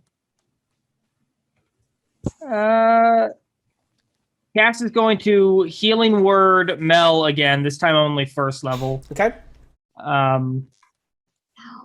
For 8 hit points. Alrighty. And then he's going to stab this guy who just moved. Okay, let her rip. Actually, no, he's going to stab the guy who he knows is at 1 hit point and he has advantage Okay. attacking. Yeah, let her rip. That's a nat 20. I should have stabbed the other guy. Go ahead and roll damage. Too late now. That's a 14 damage against that guy. So he dies, and he is stuck up, cocooned in this web, as Cass runs him neatly through. This guy is not doing anything. Mel, you're up. Okay, I sort of got my phone to work, but when somebody is restrained and I attack them while they're restrained, does that give me advantage then on them? Yes, it does. Okay, then but now magic missile is a range thing, right? Magic missile just auto hits. Magic basically. missile just auto hits. Yeah, it's So it doesn't matter about range or not range. correct because it's literally Yeah, there's an no instant. attack roll. Yeah, there's no attack roll. It just hits if you can see the creature. Okay. So. Well, with the last second spell slot that I have, Okay. without using sorcery points. So this is going to be my last one, but I maybe could turn some sorcery into another second spell. I'm going to magic missile at second level. Okay. And this time I'm going to start with well, as I'm looking at the guys that are in the web that I would have advantage, I want to start with the next one of them that looks the most damaged. Okay, that would be the one to the far left. That's kind of what I thought. So Yeah. I'm going to magic missile him. And Okay. can I do these one at a time to say who I hit? You know, I think with Magic Missile, I'm going to say no. You've got to pick all your targets because you cast the whole spell at once. It's not like you cast it a bunch in a row. You know what I'm saying? So I think Okay. So since he, if you want to declare in advance and split it up, that's fine. If you want to declare everyone all together, that's fine. But I don't think it works to say, like, I'm going to mow them down, and then if they die, I'm going to move on to the next one, you know? Okay. Well, I'm going to get The same 4. way it would with, like, multiple weapon attacks where you're, like, they're more discreet to me, you know? Okay. Well, since I'm going to get 4 of them. Okay. Okay. Then I'm just going to sweep my arm around with my ball bearings, and I'm going to aim for all 4 of the guys who are still alive. Okay. So I can do that. All right, so yeah, I'm going to start with the one to the southwest and go clockwise. So go ahead and roll damage. Okay. Okay. So all I got to do is hit it 4 times, right? Yes, correct. Okay, 3, 2, Okay. 4. Okay. Okay. Nope, that's not right. Shit. Oh, okay, got that. 1 second, folks. Okay, I got that all screwed up. All right, now that. Okay. Yeah, that'll work. And then roll me a d20, please. Oh, wait, that's the wrong thing. Hold on. A D20. Roll it. 9. Okay. Got a 9. Okay. Anything else from Mel? I don't really have any. You got your bonus action to do like sorcery points. Oh, is it a bonus action to turn sorcery It points? is, yes. If you'd like to do that now, you can do that as a Thank bonus you. action. Then yes, correct. I will. And I think does Okay. it take all 4 of them to get one? Whatever it is, I'm going to do that. Okay. I guess I have to hang on. I think it's a number of sorcery points equal to the spell slot. So it'd be 2 sorcery points to yeah, get a second level spell. It takes Maybe. one to. It takes 1 to do the cantrip or whatever. It takes. It might be 3 No, for a it's second. 3 Okay. sorcery points. So I'm going to use Yeah. 3 of my sorcery points Thank and you. get 1 second level spell slot back. Okay. Cool. And Mel is Um, just breathing and watching what Kaz is going to do next. And I think he looks around too to see where everybody else is. And this would probably be the first point he'd realize that Beatrice has 2 on her. He didn't even know that, so he's looking around a little bit. Okay. Yeah. So, Bill. Next up is this wizard, and he looks at Bill and says,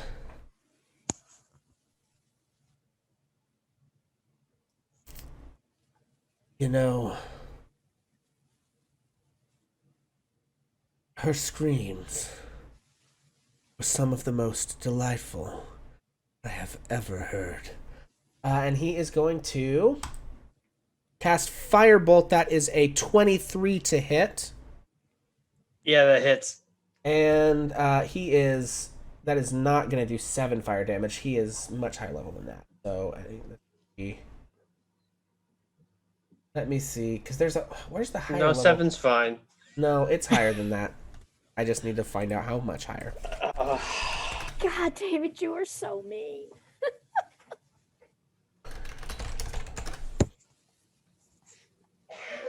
Okay. Yeah, it is 4d10. So I'm gonna just roll the damage 4 times. So just 4, right? Okay, so 7, 14, 19 plus 8, 27. 27. Thank you. That is 27 points of 27 points of fire damage as it he half? raises one finger and points it Fire at damage Bill, isn't and this halved. mote of flame sort of blasts into Bill, and he walks over, or Is Bill down? Yeah. Ooh. okay. And so, Bill, you're like fading in and out of consciousness here. And, So, okay, question. yeah. I bought a potion. Is there any way you can use a reaction to try and use No. a potion? No. Yeah, I know. I knew you had the potions. Oh, God.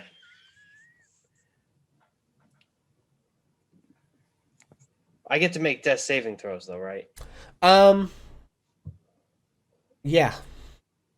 Okay. Yeah. So you're kind of like, if you're at 0, I'm at you're- exactly 0. yeah, you're like fading in and out of consciousness. Oh, And red beard. he walks up to where you are and like kneels down next to you and kind of just whispers in your ear. Pathetic worm. You thought to challenge me? While you still live, I shall burn you the same way I burned her. Okay, and that is him. Bill, I'm gonna need that first death save. All right, so how do I make a death save? In that 20, you roll a d20. All right. Let's see that nat 20. Come on, baby. Yeah. Please. That don't. sure would be nice. 17. 17. It's That is pretty one good. success, though. It's one success. Okay. So the way death saves work is they're DC 10. You either make 3 or fail 3, whichever comes first, and then you're either okay or you're dead. If you roll a nat 20, you are awake with 1 HP. Right. Okay. But so you roll 17, so you pass. So you're kind of fading in and out of consciousness here. Beatrice, you're up. Can we see any of that happening? Yeah, you can see through there. do. Oh. I mean, it's because basically it's not exactly lined up on the map, but like this portal, right, gives you a direct line of sight, and then your line of sight would spread out into the room, right? So, Can I? does that make sense? Is he close enough that I can move my hunter's mark to him? Sure. Okay. I do that. Okay. Maybe. Yeah. You would probably need to recast the spell. Do I? Yeah, I mean, you this can only guy. move Yeah. it. I think you can only move it. Honestly, if I'm just gonna rule in this case, since that guy is not participating in the combat anymore, that you can just move it off of him. Okay. That may not be the ruling forever, but in this particular scenario, I think it makes sense. And well, I think if you shoot him, will she be at disadvantage for shooting while she's in melee with somebody? I'm gonna move first. Yes. I'm gonna take those 2 attacks as opportunity, and I'm gonna move. Okay. Yeah. Okay. So you got 2 coming at you. Okay. I've got an 11 and a 22. The 22 hits. And the 22 hits for 6 bludgeoning damage. Ow. Moving on.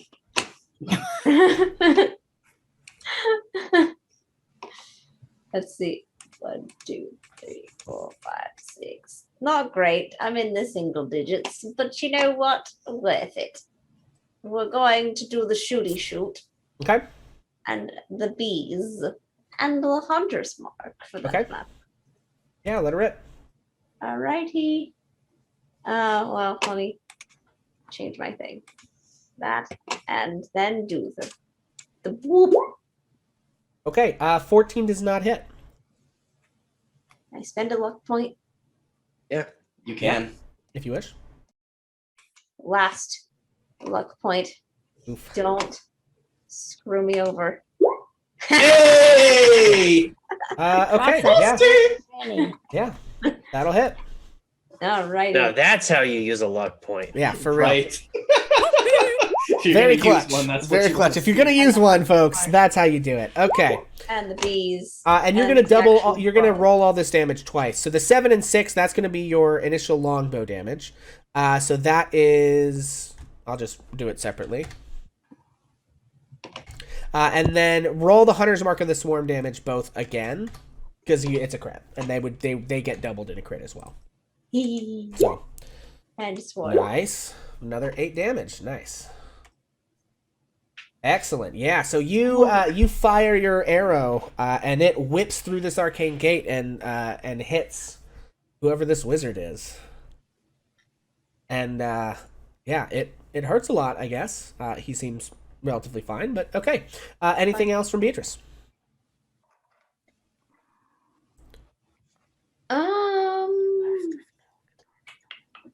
Nope. Okay. Redbeard. Okay. So Redbeard's mostly been trying to focus on taking care of Bepis and helping his friends across the room. This seemed like it was very much Bill's fight on this side of the room. However, he saw Bill disappear into a portal, and then he saw some flashes of light come out of that portal, and then he saw Beatrice break from combat, take an attack of opportunity, and start shooting into the portal.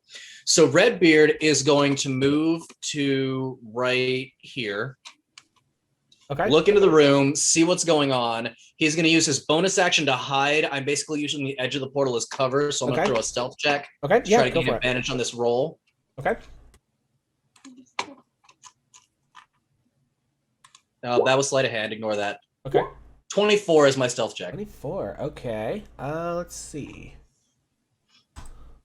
Yeah. Okay. Fair enough. Go ahead. All right, so I'm assuming with advantage we are throwing. Oh God, seriously? Oof. Yeah, with advantage that's an 11. Okay. Yeah. 11 does not hit, unfortunately. Ah, Shit. Okay. Next up are the thugs. We've got one coming at cast regular, one coming at cast restrained. So that is a 20 to hit on the first one. Cat says, "Hold on a second, fucko," and uses his last bardic inspiration for cutting words. Okay. And I'll roll that d6. Okay. At 4 4. gets you down to 16. Fuck! Still Not hits. enough. Okay, so 6 bludgeoning Yeah. damage. The other one coming at you with disadvantage is a 15. Doesn't hit. Okay, we've got one coming at Mel, regular, one coming at Mel, disadvantage. I'll do disadvantage first. I've got a 13 and then Misses. an 11. Misses.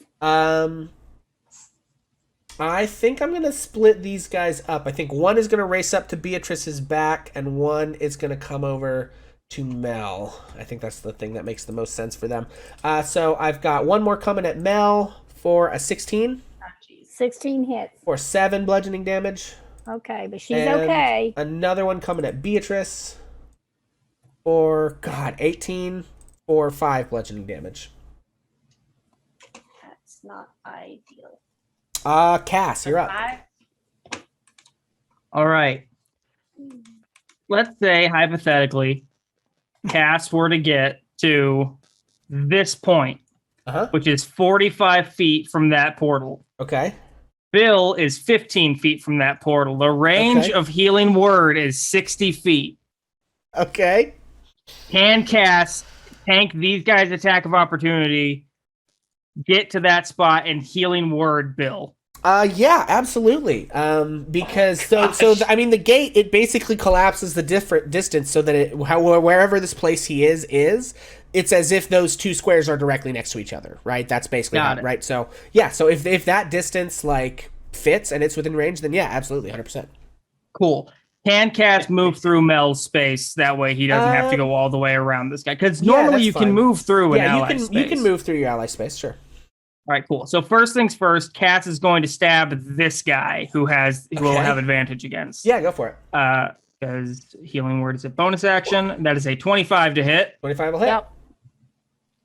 Or not 5 damage. Okay. And then he is going to move to right here, taking 2 attacks of opportunity. Oh wait, no, he's going to take 3 attacks of opportunity. No, it'll only be 2. Oh no, it Yeah, it will be because 2. that guy, the other guy moved right into. Now let me see. Can Restrained. a restrained Yeah. person do an attack? They of can. They have opportunity? disadvantage, but they can make the attacks. Okay, so Okay. one of those attacks of opportunity. Actually, one. Okay, you're here. You will take 4 attacks of opportunity. 4. Yeah, 1, No. 2. Yes, No. 1, 2. Because if you're in Mel's square, this guy gets an He attack. didn't move out of melee with this guy. He broke melee with these two. He moved through melee with this dude, but he didn't break melee with that dude that's to his north. No, yeah. So it's the one. If I It's 4, entered guys. It's It's 100% then, 4. yeah, no, He breaks melee with the 2 next to this. When he's in Mel's square, he's in melee with 2 more, not including this one. And then when he steps over here, he has broken melee you're with right. both of those. So it is 4, Yeah. 2 of which are at disadvantage. So okay, so 2 regulars first. I've got a 7 and a 6. Both miss. 2 with disadvantage. I've got a 7 and a 13. Good lord. Both miss. Yeet. Okay. Cass gets to that point and he yells out, "Hey, Bill! It's just a flesh wound. Get up! You got this!" Okay. And roll that healing Cass- word. Healing Word as his last 2nd level slot, Okay. giving 10 hit points. Okay. Okay. Bill has Back 10 in the hit points. game, baby. Okay. Okay. Mel, you're up. Okay, so Mel is seeing Cass race by. Mel's left with like these 5 guys. Okay, and so so what he's gonna do? I think I can do this. I can use 1 sorcery point Yeah, well, to twin, right? The a 1st level spell. Okay. If it's not one, if it's like one that aims for one person. So didn't we kind of decide that I could oh no, it's going to be the cantrip that I okay. could Yes. ray I of think 1 frost sorcery twice. point would twin a cantrip. Yes. Yeah, so what I can do, that's what we did the other time that we did this. I ray of frosted. I was able to do that to 2 Okay. people.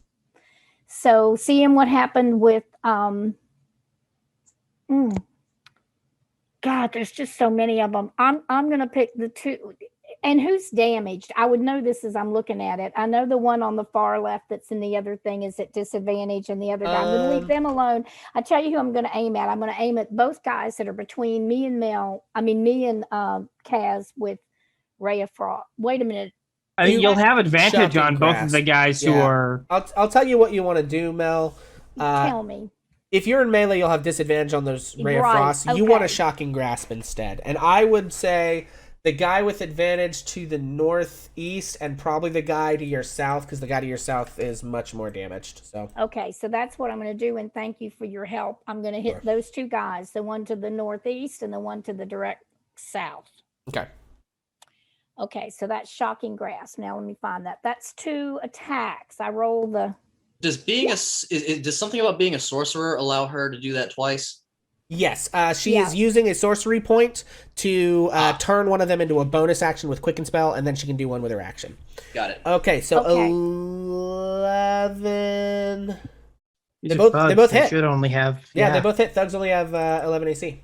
Okay, so I don't know which was which on that. Yeah, it's not going to matter. Let's start with south and north, and then do north. So 3 to Okay, the south takes 3, the... Okay. and the north only takes 1. Okay, but they also cannot take reactions. So if you want to move at all to get a better position, you can do so, and neither of those guys will be able to take attacks of opportunity if you want to consolidate with your friends at all. Okay, but the guy directly to the east of me will be able to. Could. Now, if you, for instance, moved like over there next to Okay. Cass, he wouldn't get one. Okay, Or, let's I mean, do it. yeah, so it's up to you. Yeah, I'm not telling you what to that's do, good. but, you know, Let's you do that. might, just so you know how the mechanics work. We're a team now, so he's going to move directly north of Mel. Okay, fair enough. And they don't get attacks because they are hit with that. Okay, so next up is our friend. So Bill, you've heard through the warble of the distance and the ringing in your ears, you've heard cutting through Cass's words, and then standing and looming over you is this wizard. I would like to use my reaction to speak. Okay. I'm going to stand in that portal. I'm going to stare that guy down through the eyes of my mask. And I'm going to say out loud, because I can't use message as a reaction. I'm just going to say, the gray fox sees you. And I'm just going to stand there and watch. Okay. And he says, you're welcome to watch. Looks like your friends are trying to interrupt our fun. We can't have that now, can we? And he casts Wall of Force across this portal. And so this arcane sort of shimmering shield pops up. And you guys can still see through the portal, but Bill is trapped on the other side. And that's the only action he takes this round. Punk.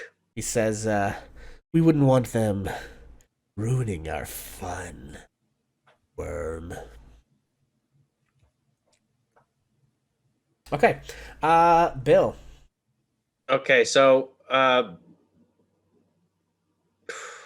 yeah, I mean, You don't want to stand up. yeah. So what does it take for me to stand up? Half your movement. Half your movement.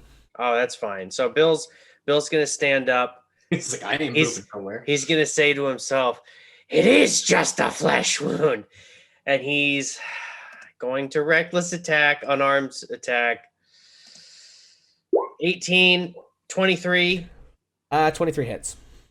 What? Oh God! Yeah, he has an AC of 19. As you look closely, his robe is powerfully magical, and Cool. and increases Well, his AC. powerfully magical robe gets hit with 8 bludgeoning Okay. damage. Okay.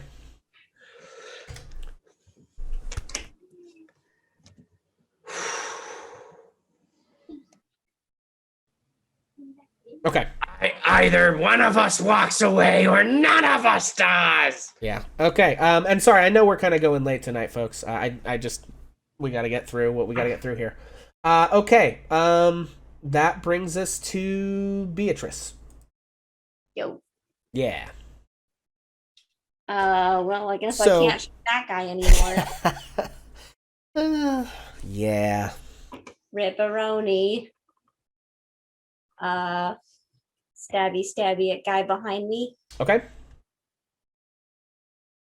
And so we'll do that, and Okay. 22 hits. neat sword Okay. and bees. Okay. Yeah, so you get your attack off. And you slice with your sword, and then your bees crawl all over his armor and crawl into like the gaps and begin to sting him. Redbeard, you're up. All right. Just a second here.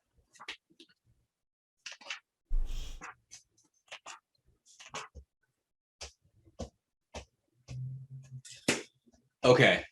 So, do I know enough about Wall of Forest to know whether sound travels through it?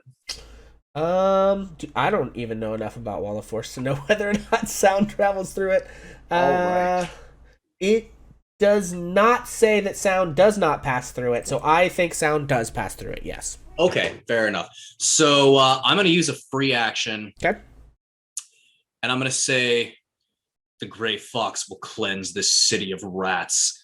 And I'm going to coup de grace the guy laying on the ground next to me. I'm going to execute him. Okay, make an attack roll with advantage. Just click Come on, baby. on the thing. Make sure you switch from your thing to. And With advantage, that's a 25. Okay, 25 hits. Yeah. And 7 points of damage. Your sneak attack would go off as well. Oh, yeah, that. Okay. So, the other thing. 13 points of damage. Okay. Yeah, so you drive your rapier through his heart, and as he is kind of spazzing out, the scepter that's in his hand gets flung across the way over towards one of these cages, and it crashes into the metal, and the orb on top of the scepter breaks, and the portal closes. As the portal is shrinking shut, I'm going to point my rapier at this dude, and I'm going to say, you will be next. Yeah, and after you say that, the portal closes. Okay, that brings us to these guys. Let's see. This guy, his only option is to try to move.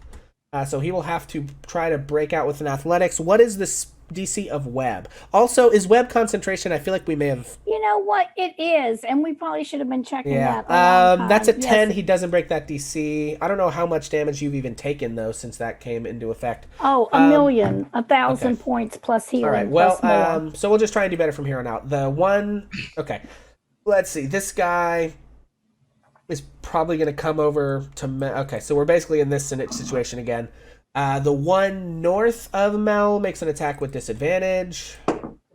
That is a 16 to hit Hits. for 6 bludgeoning damage. Okay. And then the one directly in front of Mel is going to go for Mel for 20. Points of damage. Yeah, 20? no, it's 20 to hit, 7 points of Oh, bludgeoning okay, damage. it hits. 2 attacks are coming at Cass. What? How much damage was it? That you 7. gave? It was 20 to 6 hit, and- 6 and 7. Okay. Thank 2 you. attacks coming at Cass. I've got a 14 and a 9. Those both miss. All right, and coming at Beatrice, I've got a nat 1 that's a 5 to hit. Guy does not like bees. Okay. All right, Cass, you're up. I get to live another day. Cass sees that the portal is closed and is like, "You fucking idiot! I could have kept helping him!" And then goes and stabs the guy in front of him. Okay, let her rip. That is a 19 to hit 19 hits. for 12 piercing damage. She dead. So you smoothly run through another of them. Yeah, actually, damn, I had a better idea, but it's too late now. And then he casts Sealing Word at a first level on Mel. Okay. For 7 HP. Okay. That brings us to Mel. Well, and Mel should have done a concentration check after she was damaged. That She is was correct, hurt, yes. Right. So Mel needs to do. Yeah, go ahead so and it's- go ahead and make that concentration check for me. Okay. I forget how you do a concentration check. There's too much going on. I just roll a d20, right? Yes. Yeah. Okay, it's a 4. Okay, so web fades. Okay. So now, guys, I try so hard to keep up with things. How many times have I magic missiled? Twice. Okay, then I've got one because I've maged armor and magic missile twice. So I got one more magic missile at just at first level. And Didn't you so- also give yourself another second You level got spell another slot second level spell slot. from the sorcery points? Not to tell you you have to use it now, but you do Okay, have then that. that's why I have 2. So I did a better job than what I thought. Okay. Okay, well, I am doing magic missile again. Oh God. Can I give you some advice? I still have the Focus second- fire Yes. on any of them. You keep spreading out your magic missile. You want to deal as much damage to a single target as you can versus hitting a bunch of different people. Okay. So I'll take the one directly in front of me, who's also Okay. in melee with what's his name, and I'll do my friend Kaz. That's Yeah. his name, and I'll do all 3 magic missiles at that guy. Okay. Let her rip. So that is 11 points of damage on the one directly in front of you. As your ball bearings punch him in the chest. Okay. That brings us back to Manchu. Didn't you cast at the second level slot that you got? Isn't that what we? Well, that takes the last. Yeah. I mean, you don't have to. Hey. But I Okay. thought that's what Okay, because I'll do- I thought we alright. called out the second level slot. Okay. Then I'm gonna get rid of this. Okay. Let Just me you take just roll it. one more and then yeah. Forget. Do it. Okay.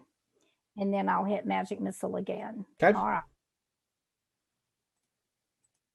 Well, 5 Ooh, more. This nice. is good. That's Okay. 16. That is a That's- pretty hefty hit. This guy is he was not hit hardly at all, but he is starting to be pretty rough. Okay. Or certainly more This rough is than he too was. Okay. intense for me. Okay. Okay, so it is Manchun's turn. Yeah. And what do I want to use here? So many toys at my disposal. Maybe healing touch or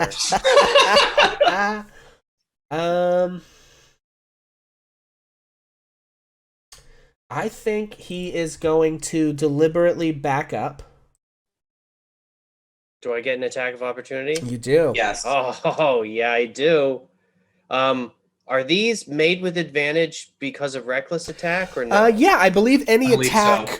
until your next turn would have It lasts for a advantage, round. yes, as far as I'm concerned. Oh, Ooh, nice.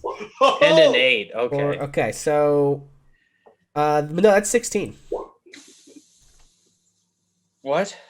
When you crit, it rolls the damage, the extra damage for you, so it's 16. Although it No, didn't sorry. activate That second Although you attack haven't. to hit was 8.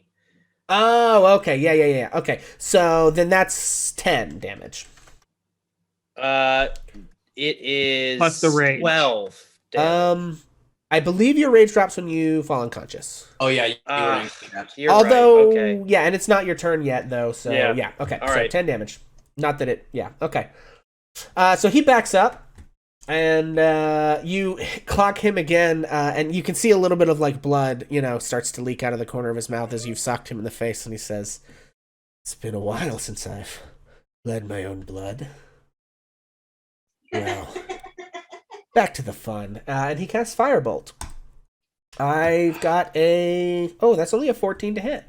That misses. All right. Wait. He has advantage. He has advantage. It's a 17 to hit. I think that still misses. It still misses. Okay. And he says, "Aw." Clutch. No one makes me bleed my own blood. He says, now, if you'll just lay down and take it, that'll all go much quicker." Oh, you'd like that, wouldn't you, bitch? All right, Bill, it's your turn. Art Blossom.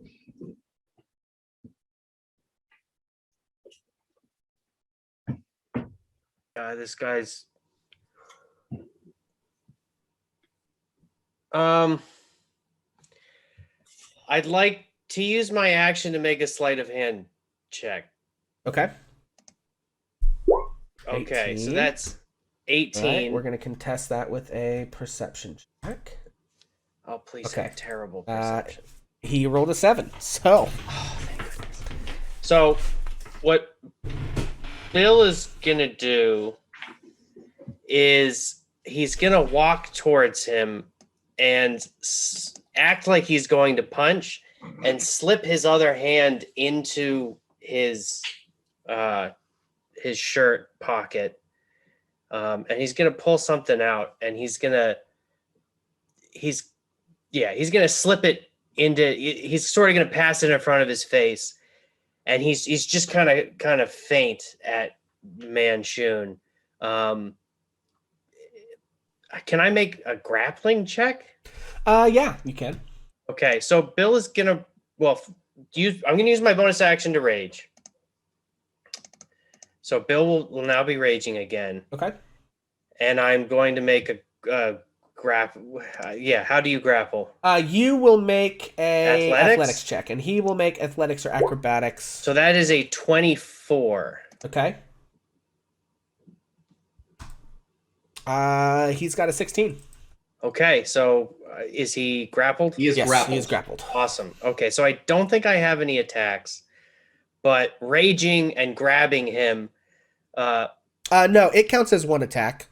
Oh, it does. Yeah. So you basically, if you make a grapple check, you replace one of your attacks with a grapple instead of an attack. So is he Okay. still allowed to do damage, though? I think is the question. No, but if you have another attack, you still can make your other attack. Is what I'm saying. Okay. Yeah. So 19, It's exactly what you needed to hit. 19 That's what AC, you which is needed. that. and that's gonna be. I think because I'm grabbing him, it's technically my one-handed Yeah. damage. Okay. So that's going to be 8 bludgeoning. 8 bludgeoning. Okay. Did you add your rage damage in? Yeah, that's Yeah. the 8. Okay. That's what gets it there. Okay. Okay. And Bill's gonna grab him and sort of push him against the wall, and he's Okay. Yeah, you can do that. You Yeah. can drag him as you Okay. punch and shove him, and you shove him back into this shelf, and some of the alchemic ingredients and things kind of fall off into the floor. Some of the things break, glass bottles break, and things like that. Sure. Okay. Horrible. I mean, what? So I think that's the end of my turn. Okay. No, I think if you have the thing you want to do, Okay. I think go ahead and do it now because it's getting late enough here that I think All right, I just so- need to. So You can do this if you want. Bill slipped his hand into his pocket, and he pulled out the 2 beads of fireball that he had retrieved from his floorboard, and shoving the wizard up against the desk. He's gonna get right real close up next to him, and in one of his hands he's going to open his palm and show the 2 beads, and he's just gonna scream, "I rage!" and he's gonna crush the beads in his hand. Okay. And that is going to cast Fireball at a 2nd level, or no, at a 4th level. Oop. Yeah, directly on top. Okay, so good lord. Okay, so that's a dex save from both of you. Okay. For 9d6 fire damage. Okay, so do I roll the damage? Yeah, Yes. I think you would. All I right. need to make a dex save. That's a did not- 10. He definitely fails the dex save. Okay. So, Yay. all right. Let's hope 9. he's a squishy high level Did wizard. you say 9d6? 9d6. Yes. All right, I'm gonna roll. I think it's a 4 and a 5. So that's the 5 and that's the 4. That is 40 points of fire damage. Okay, so and you also failed that dex save, right? Yeah. Actually, you don't have the barbarian thing where you have advantage on dex. That's later, isn't it? I Level 6 or do something. actually. So you pass the dex save, although 20, shit. yeah, it's still gonna knock you to 0. Okay, so you crush these fireballs in your hand, screaming as you rage. You take 20 points of damage, and the wizard takes 40 points of damage. and your vision passes into darkness. And the rest of you don't know what has happened.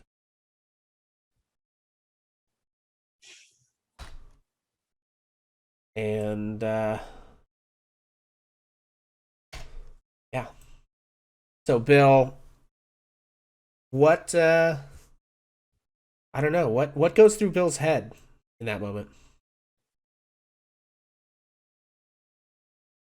I think Bill realized that this was his one chance, maybe, to make sure that this guy didn't hurt anyone ever again. And I think Bill, on the brink of death, kind of realized that his life only has meaning if he can do this one last thing. And I think he realized that there was no amount of punching that he could do to get himself out of this problem, and might as well go down in flames. Yeah. So Bill, the next thing that you experience is a sort of formless and gray void. And the blast in that moment, it was like frozen in time as your body was hurled backwards. You tried to shield yourself as much from the blow, as much out of instinct and survival instinct, I think, in the end, as from anything else, because you didn't expect, I think, to survive it. And you sit up in this kind of formless and gray void.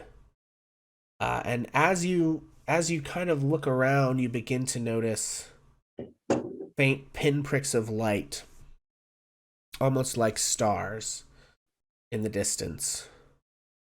And they're almost beginning to appear every time you look anywhere. You see more of them. And then you notice that below a certain point, there are no more stars, and there appears to be a vague and formless horizon. And as you continue to sort of look around, it forms itself into this sort of seemingly endless dune of sand. The air, if there even is air here, is perfectly still. And the stars above, now that they have formed into that arrangement, are... You know, it's funny, Bill. I don't think you ever really took the time to look at the stars. There's always so much going on down in the muck of Waterdeep. In the grime of the sewers, and the fight, and the blood, and the fists, and the crime, and the tragedy. And so for the first time in a long time, you're looking up at the skies, and the stars that you see are the most beautiful stars that you've ever seen. And you look, and in the distance, you see what appears to be a wooden table with two chairs. And sitting in one of the chairs is a figure in a kind of flowing black robe. And there's something you can't quite make out from this distance on the table. What do you do? I think looking up at the sky, you hear Bill say, "She would have loved it here." And he kind of gets to his feet and walks over to the table.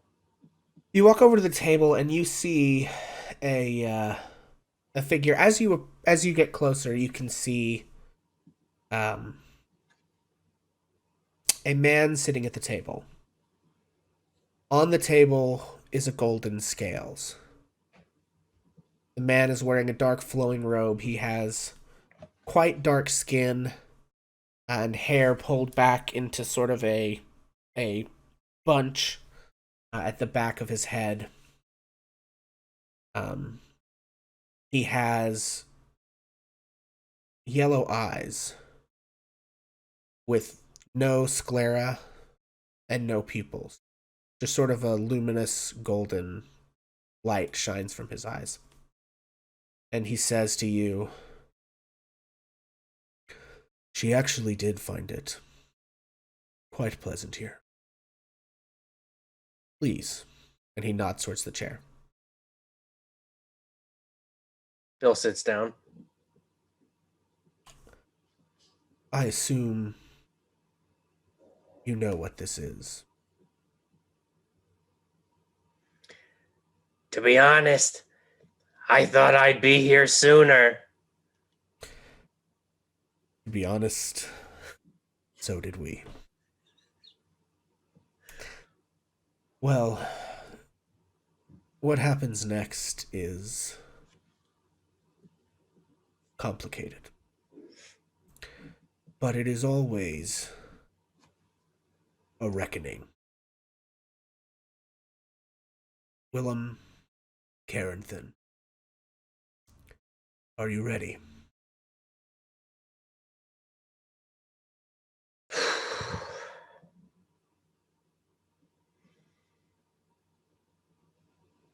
I think I am.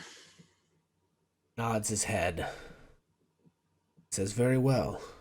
Then let us begin." And you feel the weight of your memories begin to leave. You still remember them, but the weight of them sort of flows out of you onto the scales to be measured. And scales tip back and forth.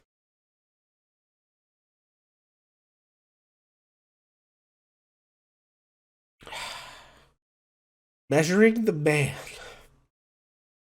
who was Bill Carrington.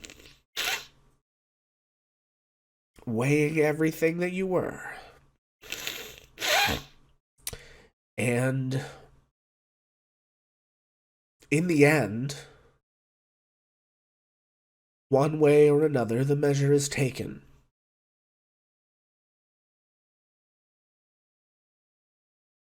But we don't see it. This moment, excuse me, folks. This moment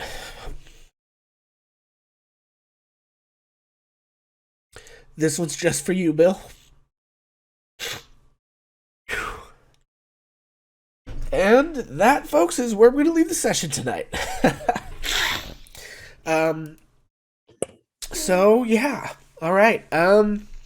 As always, my name is Pixel, and we are Ages of Minor, and we play Dungeons and Dragons, and it's a very fun game where you get to make your friends very sad, but also you get to make them feel like heroes sometimes, and I think it's up to each one of us to look at Bill Carrington for ourselves and measure and decide if we thought that he was a hero. So thank you guys for hanging out with us. I think we're going to forego our usual sign-off, given the situation. I probably am not the only one finding it not terribly easy to speak at the moment. So thank you guys. I hope that you enjoy this little story that we're telling. And even when the moments are sad, I hope that you know that the world full of stories also has a lot of brightness and happiness and love, but there can be something very beautiful about sort of being in those moments of sadness. And so thank you guys. And that is episode 12 of Waterdeep Dragon Heist. We are going to sign off, and we will see you all next week.